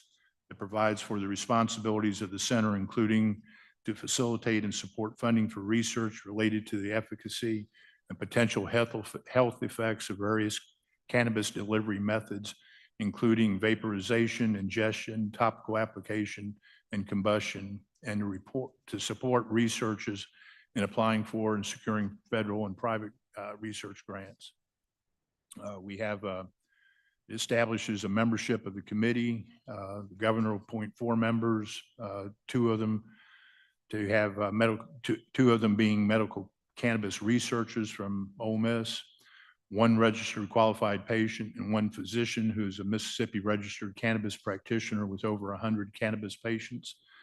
And the lieutenant governor appoints 4 members, 1 who's an owner or agent of a medical cannabis cultivation facility, 1 who's a representative from Mississippi Department of Health, 1 advanced practice registered nurse who's a Mississippi registered cannabis practitioner with over 100 patients, and 1 pharmacist. The speaker will appoint 3 members, 1 owner or agent of a medical cannabis processing facility, 1 epidemiologist, and 1 patient care advocate. And that's basically an explanation of the bill.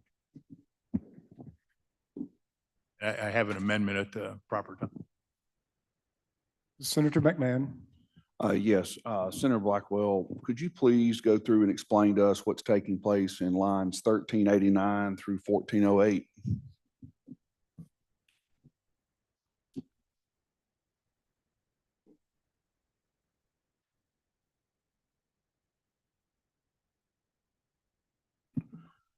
All right, we're on, just for clarification, Chairman, we're on bill number.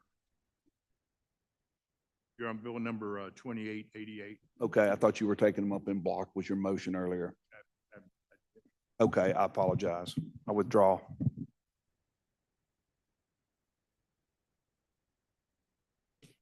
Senator Fillinger. Thank you, Mr. Chairman. Just a quick question. What is the cost of this, if any? And if so, who's paying it? Well, we'd be funding it, and I've got a motion for that, an amendment for that. But I've filed a separate bill requesting, I think, $3 million a year for that research. And is that money coming from the funds being received from the sale of cannabis in the state? It's not specified in that bill. It could come out of general funds. That's where all the money goes now, is into the general fund. But there's plenty of money. I mean, it generates way more than $3 million. Plenty of money being generated by the program where we could divert necessary funds if necessary. Thank you. It'd be up to the chairman.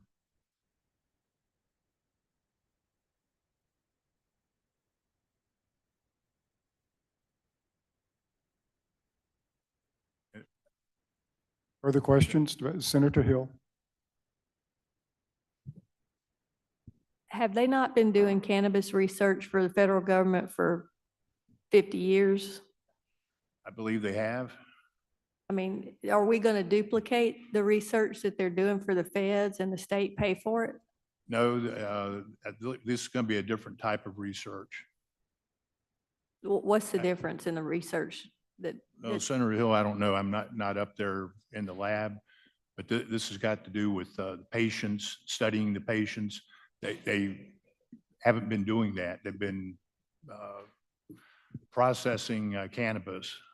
But I've been told from people that visited up there that through the federal program that they had certain patients that were using the cannabis through all these years that they were studying. they may, I haven't heard that though. Well, I think maybe we ought to clarify what they're doing before we decide we're going to create a new state program that may be duplicating the research they're already doing up there. That would be my question. Well, this is at their request, so I would think if they were doing it already, they wouldn't be asking for a duplicate program. I don't know. Thank you. Other questions? Debate, Senator. Have an amendment, Okay, Mr. Chairman. okay. State your amendment. On line 18, striking center 4. And after research, inserting the word program. And then prior to, on line 21, after the number 2, add subject to funding. Sam, do you have that amendment? Can you tell us why on earth you're offering such an amendment? That's because at the request of the university. I think we traditionally call those clarifying amendments. Is this a clarifying amendment? Clarify. Any debate on the clarifying amendment? If not, all in favor say aye. Aye. All opposed, no. Senator Blackwell. Title sufficient due pass as amended. Senator Blackwell moves title sufficient due pass committee substitute. Debate, ready to vote? All in favor say aye. Aye. Opposed, no. The ayes appear to have it. Senator Blackwell, I guess we're down to 2922. 2922. It's a simple bill. We've gone through, so for well over a year, or a little bit over a year now, we've had the program's been up and running, and with the exception of the incident that we had with the lab, it's been fairly smooth. So we've met with the Department of Health, the Department of Revenue, 4 of the cannabis agencies, consumer agencies, as well as with the advisory committee to come up with some little tweaks and fixes with the bill. So in section 1, we amend some definitions. We started off, if you guys recall, with what we referred to as MMCEUs. And we had a definition and it all worked. But when we took that information and we plugged it into metric, which is our tracking system, the math didn't work out. And so when people were going to get their allotments, they were running over by small percentages. And so it was just causing trouble. So anyway, we've have addressed that. We've changed definition of concentrate to include other methods of extraction. We changed the definition of debilitating medical condition to include other medical conditions as certified by a practitioner. We added definitions for homebound and telemedicine. In section 2, it amends existing law to provide for a written certification to be provided to homebound patients through a telemedicine appointment.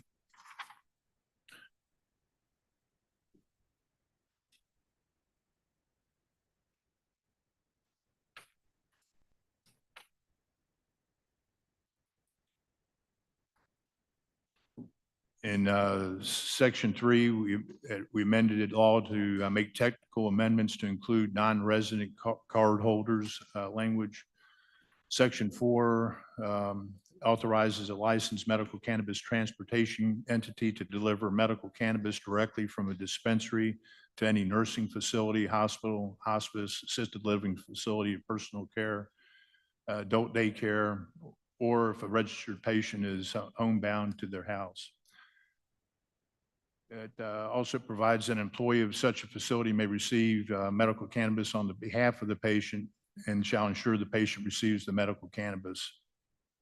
Section 5 amends existing law to ensure the prospective designated caregiver who's already completed a background check as a condition does not have to have a second additional background check. So we've had situations where we've had people who are caregivers and they're also patients.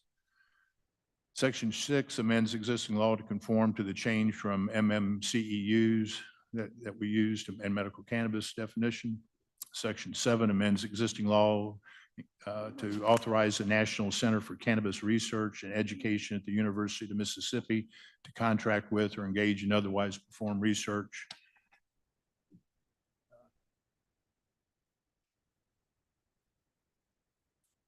We changed some language and prior bill, we had requirements that license be revoked if the construction of a licensed premises was not complete within 18 months. We've now changed that to administratively dissolved. We required each licensed cannabis facility to obtain GMP certification by July 1st of 2027 and to present proof of such certification. Placed a moratorium for 1 year on licensing cannabis cultivation facilities and cannabis processing facilities. Section 8, we placed a moratorium on waivers that licensing agencies may issue for the distance requirement for dispensaries from schools or daycares or churches. Section 9, we allow cannabis establishments to employ individuals who are 18 years old and older.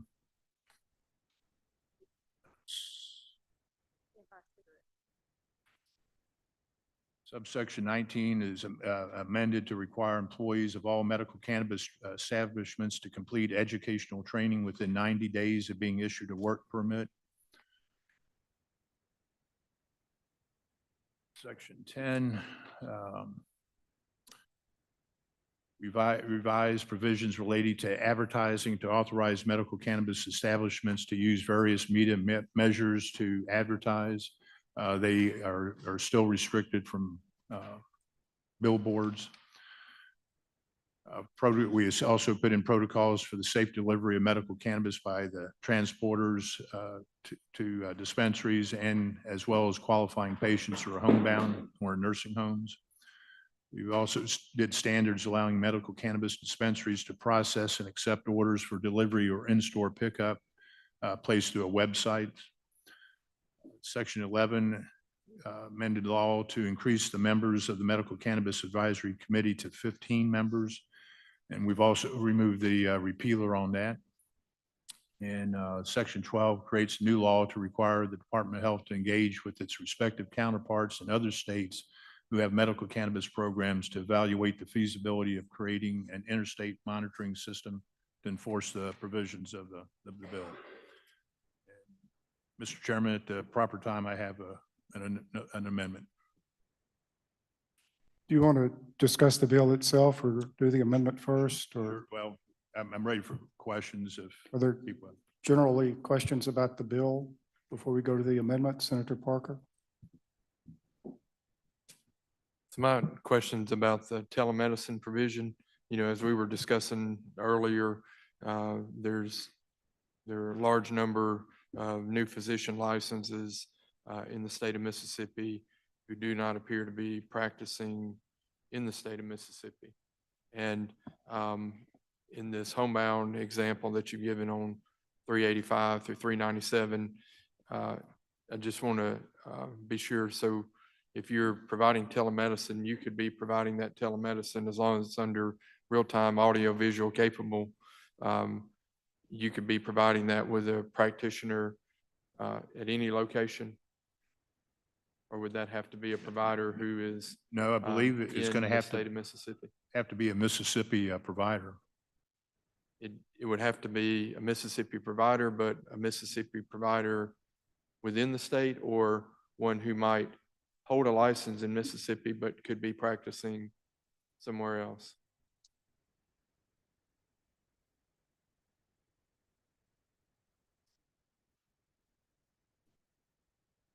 I think it'd be the intent for him to be here in the state, I would think.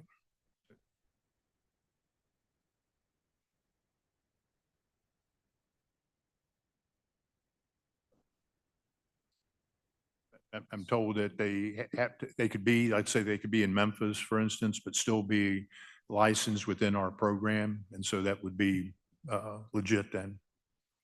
And I want to give that some more thought too, because I certainly am leery of a provision that gives telemedicine on this program that then could be used by multiple providers outside the state for the recertification. Again, it's been a few years since we've talked about this, but if I remember the parameters of your bill from a couple of years ago, there's a provision that requires a reassessment on a periodic basis on the condition. And if we move this to the telemedicine provision, could that not just move that just basically? Yeah, I don't have any problem if you want to offer an amendment, or if you want to offer one prior to us going to the floor. I'm done with amendments for the day. So it's been a long day. Started early this morning. I'll get with you if that would be agreeable, to just give that a little more consideration, because I think, the practitioners in the state would not want this to potentially be used as an avenue to continually provide that recertification for someone, because I don't really see who designates someone as being homebound in the provisions of this either. It could have, I just am concerned there could be some overreaching that could be problematic. So if you agree to work with me on that, my question would be, would you agree to work with me on that? Yes, after this? Yes, Doctor. Yeah, thank you. Further debate? Senator Hill? I guess I'm asking, why are we lowering the age to 18 to work in a dispensary?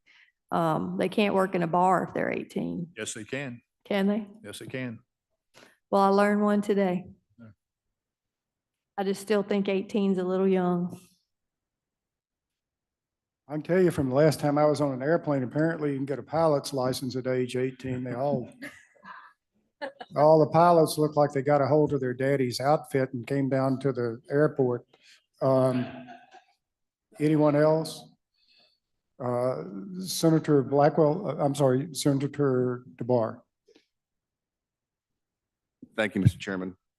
Senator Blackwell, if you would turn to section 2, line 398, that defines or states who's authorized to use medical cannabis.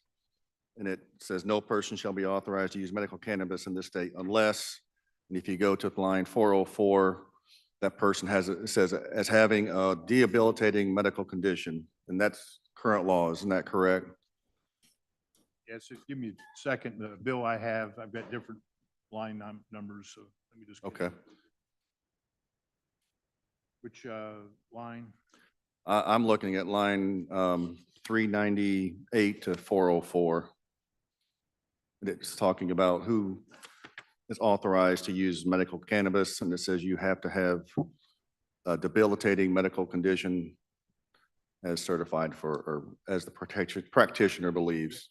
Yeah, all that's existing language. Okay, so that's current law. On line, I'll go back to line 223, we're changing the definition to expand debilitating medical condition to mean in the list of several conditions, and it says, or any other medical condition as certified by a practitioner. So are we then saying that a practitioner can prescribe cannabis for a headache or tendonitis or a sore foot? Is that what we're doing here? That's correct. But we're not practicing medicine. Okay. We're allowing the people that have the degrees to practice medicine. And so why are we now, after we went through a lengthy debate on this, expanding the scope, or I don't want to say the word scope in here for sure, expanding the Yes, because condition. that can be painful. Yes, Yeah. yes. I am not a doctor, by the way. Why are we doing this now after we went through years and a debate on what should be included as a condition? Oh, I don't know about years of debate, but we ended up with the conditions we did in attempts to get the bill passed. So we passed the bill. We've been operating for over a year. We've not had any issues other than the lab issue that came up, and the department operated exactly the way they should have operated. And we're letting practitioners practice. So what you're saying is after lengthy debate over 1 year or 2 sessions, 1 session, then we came to an agreement where everyone was satisfied that we were where we got to a point where we could pass a bill, get signed by the governor, be put into law, that we're now saying that agreement's off, now we're going to change it. Is that what you're saying? I'm not saying that you are, but the language here will allow the practitioner to make the decision versus the legislature sitting here and us making the decisions. And we don't do it with anything else. We don't do it with any opioids. No other medicine do we sit there and monitor what the practitioner. But you would agree that's what we do here in the legislature. We legislate bodies and agencies, and that is our prerogative. Wouldn't you agree with that? We're not still practicing medicine. Okay. I have an amendment at the time, Mr. Chairman. Proper time. I believe this is the proper, what did you, I have an amendment at the proper time. Senator McMahon, do you want to do his amendment or do you want to talk? No, I just want to be sure that the chair is not going to limit any debate after the amendments have been made. I want No. to, okay, thank you, Mr. Chair. Senator DeBar. Thank you, Mr. Chairman. My amendment is to delete the language beginning on line 222, beginning with the word or any other medical condition as certified by a practitioner. Okay, do you want to just explain the thrust of what the? Well, I think it was explained by my questioning with Senator Blackwell, but after a year or 2 years, whatever it was, of debate on this legislation, we all came to an agreement. And now it seems we're expanding the conditions whereby, we didn't agree to it several years ago or a year ago. And so this just opens it up to beyond the scope or beyond the conditions that, I think we all agreed to when we passed this legislation a year ago. Okay, do you understand the amendment? Is there debate on the amendment? Senator Blackwell. I'd like to say something. Every year we come down here and we take bills that we've did the year before or several years before and amend them. And that's what we're doing here. And if there are other states that allow this, there are other states that have far more conditions covered. I don't know why this body wants to regulate and practice medicine basically without a license. These folks have received training. They go through, they have to take continued education relative to cannabis. And I think they're well qualified to determine what conditions someone could qualify for. And I oppose the amendment. Further debate? Senator Fillingham. Thank you, Mr. Chairman. Senator Barr, would you not agree with me that if we don't strike this language on 222 and 223, it's tantamount to a huge expansion of the current cannabis program, of what was authorized merely a year ago that was sufficient to get the votes to pass the legislature? I would agree with that. And wouldn't you agree that other states have recreational use? So if that's what you want to do, you should just bring a bill that says recreational use. That it is correct. And if we allow this to become law, there would be very few people that couldn't find a doctor someplace in the state of Mississippi, certainly with telemedicine access and these types of things, who would grant you a license or a permission card to purchase cannabis for nearly any conceivable sickness that you can come up with. Correct. This language allows any conceivable ailment whatsoever. Well, thank you for your amendment. Thank you. Anyone else?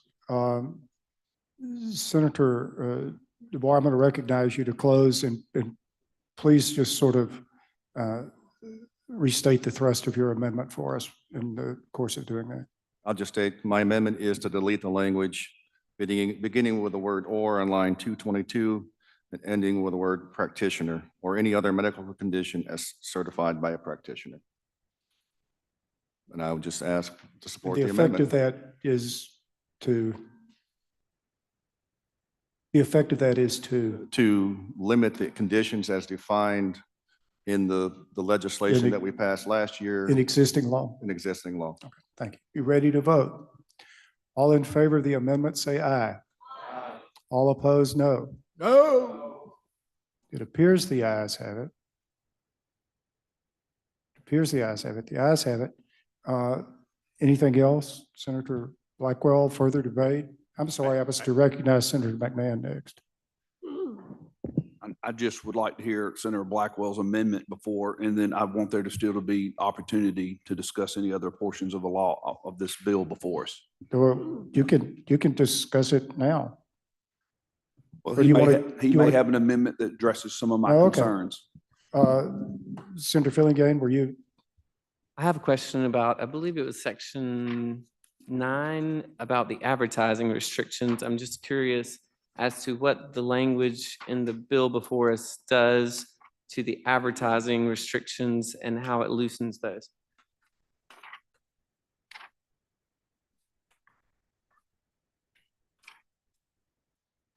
You have a page number, Senator?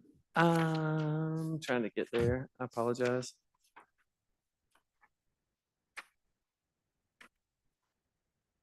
I think it starts on perhaps lines 1483 and following. and I may be misreading it, so I'm just asking a clarifying question. As I appreciate the current law, there are very few ways in which cannabis companies, dispensaries, et cetera, can advertise to children and other means to try to get them to come and purchase their products. I'm curious, starting on lines 1481 and following, what does this language do to alter that? It doesn't, they still can't advertise, still won't be able to market or package it for children. This basically allows them to, right now they can't, they're pretty much limited. The Department of Health and Revenue pretty much limited to a lot of what they can do. So this is just allowing them to be able to compete. Again, it changes nothing with the packaging of the product. I guess I'm asking then, if this were to become law, will we begin seeing radio advertisements for cannabis? Will we start hearing TV advertisements for cannabis? Will we start getting mailers in the mailboxes advertising cannabis? Would that be possible? I guess it would be possible. Is that currently possible? I don't think so. I don't think so either. So I think that's a pretty big change as well. And I'm just curious why the need for that, if there's a reason behind it. Well, so that the people can sell their product and let people know they're out there. I guess in your law office, you advertise? Precious little. Probably I should do better if I did, but no, I depend on word of mouth mainly. Yep.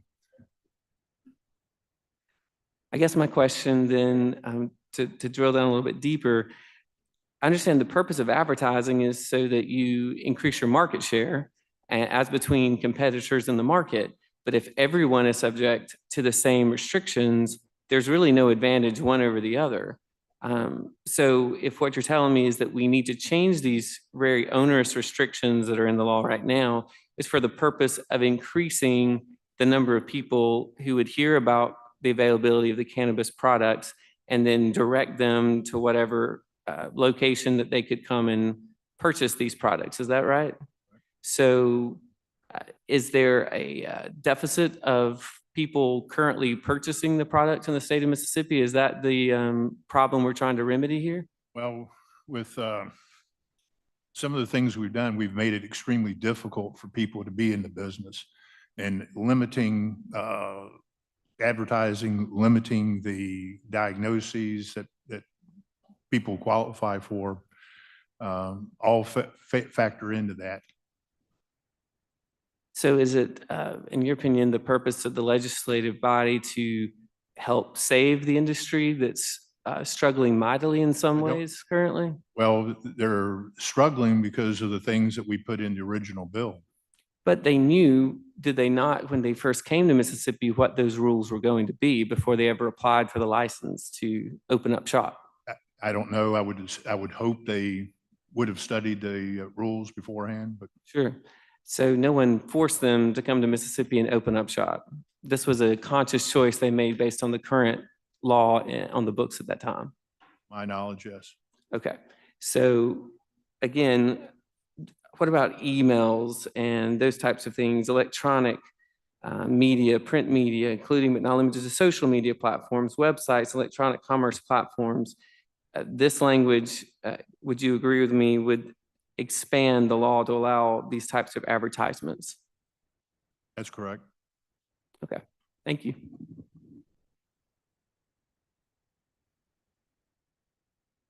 Anyone else? I've got two amendments. Okay. You may state your amendment.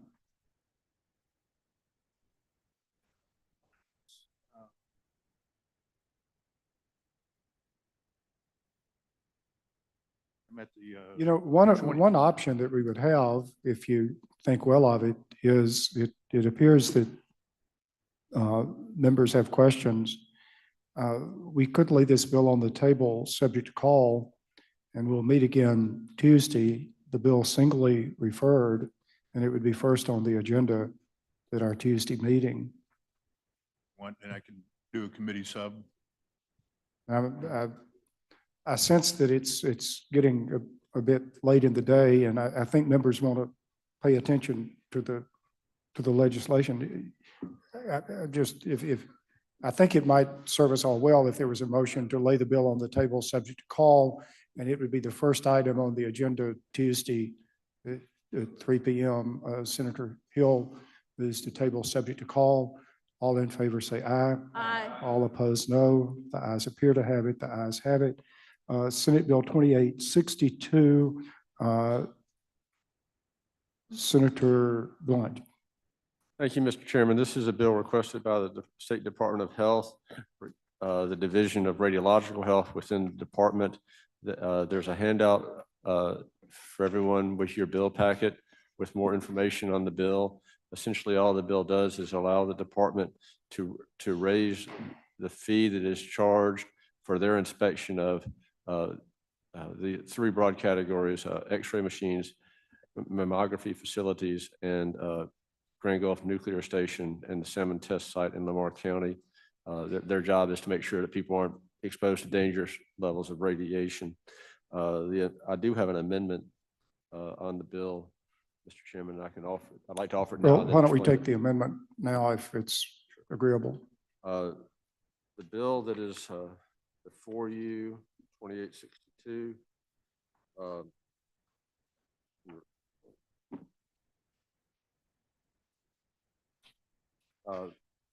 Lets the agency set the fees. The amendment would provide a little bit more guidelines as to what those fees would be. You'll see on your handout, at the very bottom of your handout, the underlined language, it is the amendment that's been suggested by the department. I should also point out before offering the amendment, the department loses about $800,000 a year administering this program. The fees have been in place for about 5 years. The amendment to the bill would say that except as otherwise provided by law, the State Board of Health or State Department of Health may increase the amount of the fee for radiation health services not more than 2 times over the next 4-year period, and no increase may exceed 25%. And that would go on lines 23 through 26. The existing line 23 through 26 in the bill essentially lets the department set the fee and just put a little bit more specificity on their ability to do that. You have that amendment, I trust. Okay, or is there debate on the amendment itself? Ready to vote on the amendment? Move adoption of the amendment. All in favor of the amendment, say aye. All opposed, no. Okay, now we're back on the original bill. Is there further debate or questions or discussions on the bill itself? Senator Parker. So a radiologic health service fee, is that a fee that's imposed when someone comes to inspect a MRI or CT scan unit? Is that, or I'm trying to catch up on this. Yes, that's right. So anyone who owns one of those pieces of equipment then would be subject to an additional administrative and licensing fee to be set per your amendment at a certain level. Do you know at this time what those fees might be right now? Just, Yes, yes, thank you. I do. I said they went up in 2019. There's an annual fee not to exceed $3,500. Well, I'm sorry, there are different categories.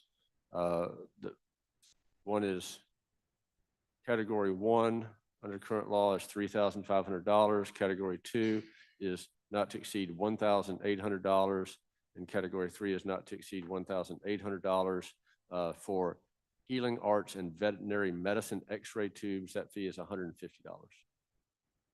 So would there be any impact on the price of healthcare or any delivery that then would be passed on to the patients at the end? Or has there been any study on this? While I understand the need to shore up that $800,000 deficit that you described, I'm just trying to catch up on this and see if there's impact beyond the owners of the particular pieces of medical equipment. I think there could be. I mean, if the fee is if you're paying $1,800 a year and that fee can go up by 25%, and that provider needs to recoup that expense, I could see that. I don't think it would be significant, but it is an increase on that business. Yes, sir. Would this apply to hospitals who own these pieces of equipment and that kind of thing? We're too? not, who is subject to being inspected would not change. It would just be the fee. So whoever they're inspecting now would be subject to the fee increase. Okay.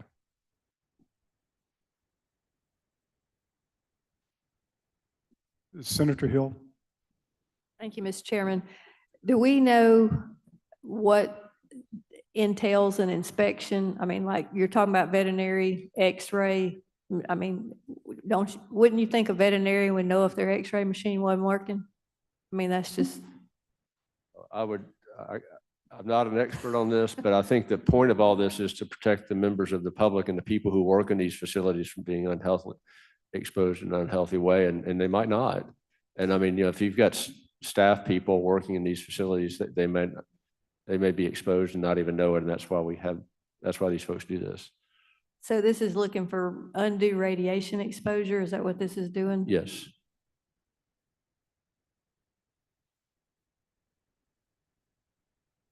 Further debate? Are you ready to vote? Motion's title sufficient to pass. Committee substitute. All in favor say aye. Aye. Opposed, no. The ayes appear to have it. The ayes have it. We'll report that bill to the Senate. Senate Bill 2883, Senator Blunt. Mr. Chairman, I'd like to ask you recognize Senator Boyd to explain the bill. Yeah, I think I recognize her. She's the one over there. Senator Boyd. Thank you, Mr. Chairman. The bill that had before you was brought to us by the Department of Health at their request. The Department of Health right now has 28 community health workers that are internal to the Department of Health, positioned through the non-public health districts. They have 18 community health workers positioned in community-based organization statewide. They are seeking 6 additional community health workers to work in maternal and child health with underserved communities. And also they're seeking 9 additional community health workers who will be hired for STV and HIV management. The bill before you, what it does is it establishes a community health worker certification program in the state of Mississippi. And before I get into that, I don't know how many of you are familiar with what community health workers do.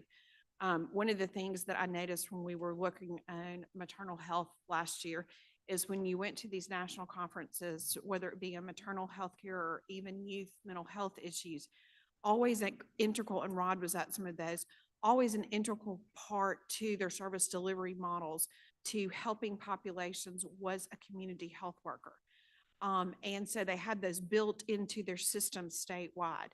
That is not something that we have here. And you saw that in states that were more successful than we were at reaching these underserved populations, that was an integral part into that. So we all began kind of looking and saying, what is this and what do we do with this? And Dr. Edney has been a very big champion for this.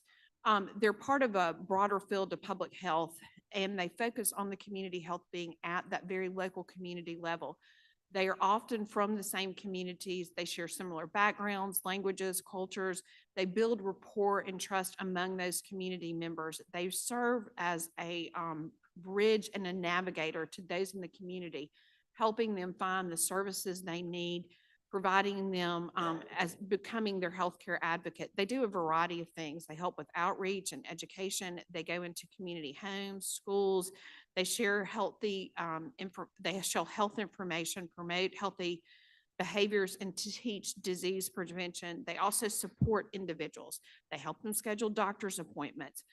They help them secure insurance, find transportation, or different service programs that helps those people actually get the services they need. They help on chronic disease management, conditions with diabetes, asthma, heart disease, managed condition. In maternal and child health care, some of the most successful programs we saw across the country. This was always an integral part in what they did. They help pregnant women with prenatal care, early childhood checkups, and necessary supports. In mental health, Texas, we were very impressed with what we saw Texas doing, helping because the mental health system is a whole nother system to navigate. And so they helped families and they helped patients really navigate that mental health system. One of the things too that they do in this whole process is to kind of ensure cultural competency, that they meet people wherever they are in the community, because most of the time they are community members. We've looked at a lot of data in this. They improve health outcomes, they strengthen communities, and they are extremely cost effective, particularly with the nursing shortage that we have here in the state.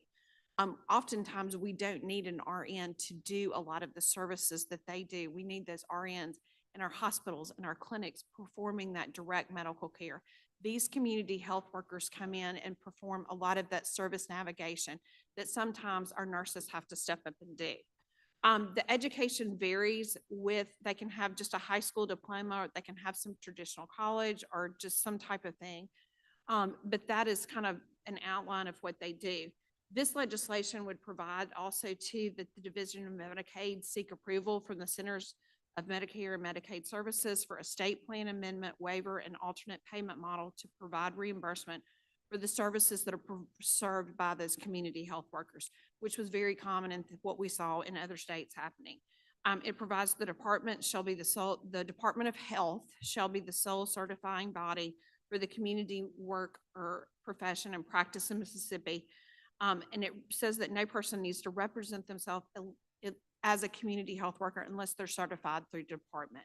The department will set up all the certification, promulgate the rules and regulation, develop the core competencies of the community health workers, and also set up the application renewal process. And then they also will do the procedures for certification, denial, suspension, and revocation if needed.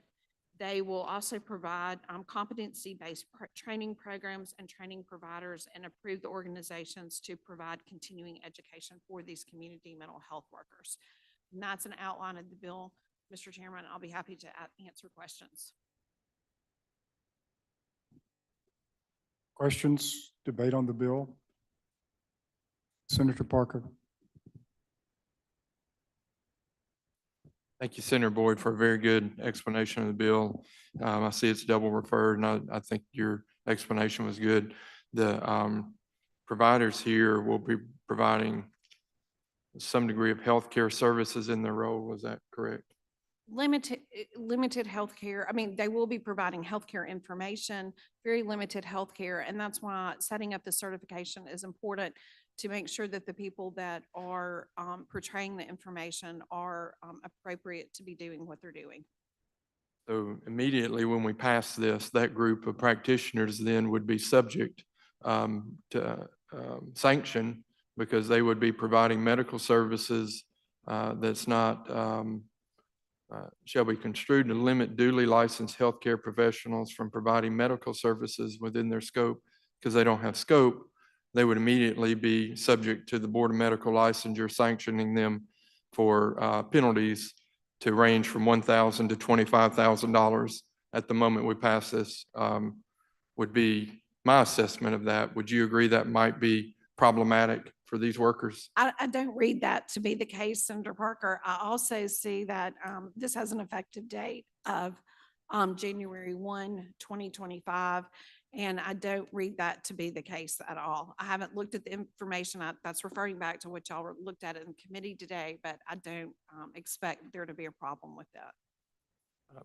You and I share a different opinion on that, but I look forward to working with you on this bill should it pass out of this committee, because I do think this is valuable. And as always, I appreciate your work, to reach these people with these needs. You did notice it's doubly referred, didn't you? That was why my comments were. Further debate or discussion? Are you ready to vote? All in favor say aye. Opposed, no. The ayes appear to have it. The ayes have it. We'll report that to the second named committee. Just a couple of very quick remarks. First of all, as far as scheduling is concerned, it may be that we have a meeting right after recess on Monday if there are doubly referred bills. I don't want a doubly referred bill to die simply because we couldn't get our scheduling in order. That would at least let the second name committee have Tuesday to do something. Secondly, we will convene at 3:00 Tuesday. The first item on the agenda will be the bill laid on the table, subject to call. This committee has very broad jurisdiction. And as someone once said, first do no harm. I think it's important that we sort of try to know what we're doing and think about it and discuss it. So I want to thank those of you who served as subcommittee chairs, those of you who were on the subcommittees, had the hearings. I want to thank those of you who participated today and asked questions. We need to find out what we're doing and think about it here in committee instead of waiting to find out when we get to the floor. Thank you all for participating. I hope I wasn't abrupt in cutting anyone off, but at the same time, we do have limited time and it's getting late in the day as it is. Having said that, there's a motion to rise and report from Senator Harkins. All in favor, say aye. All opposed, no. It appears the ayes have it.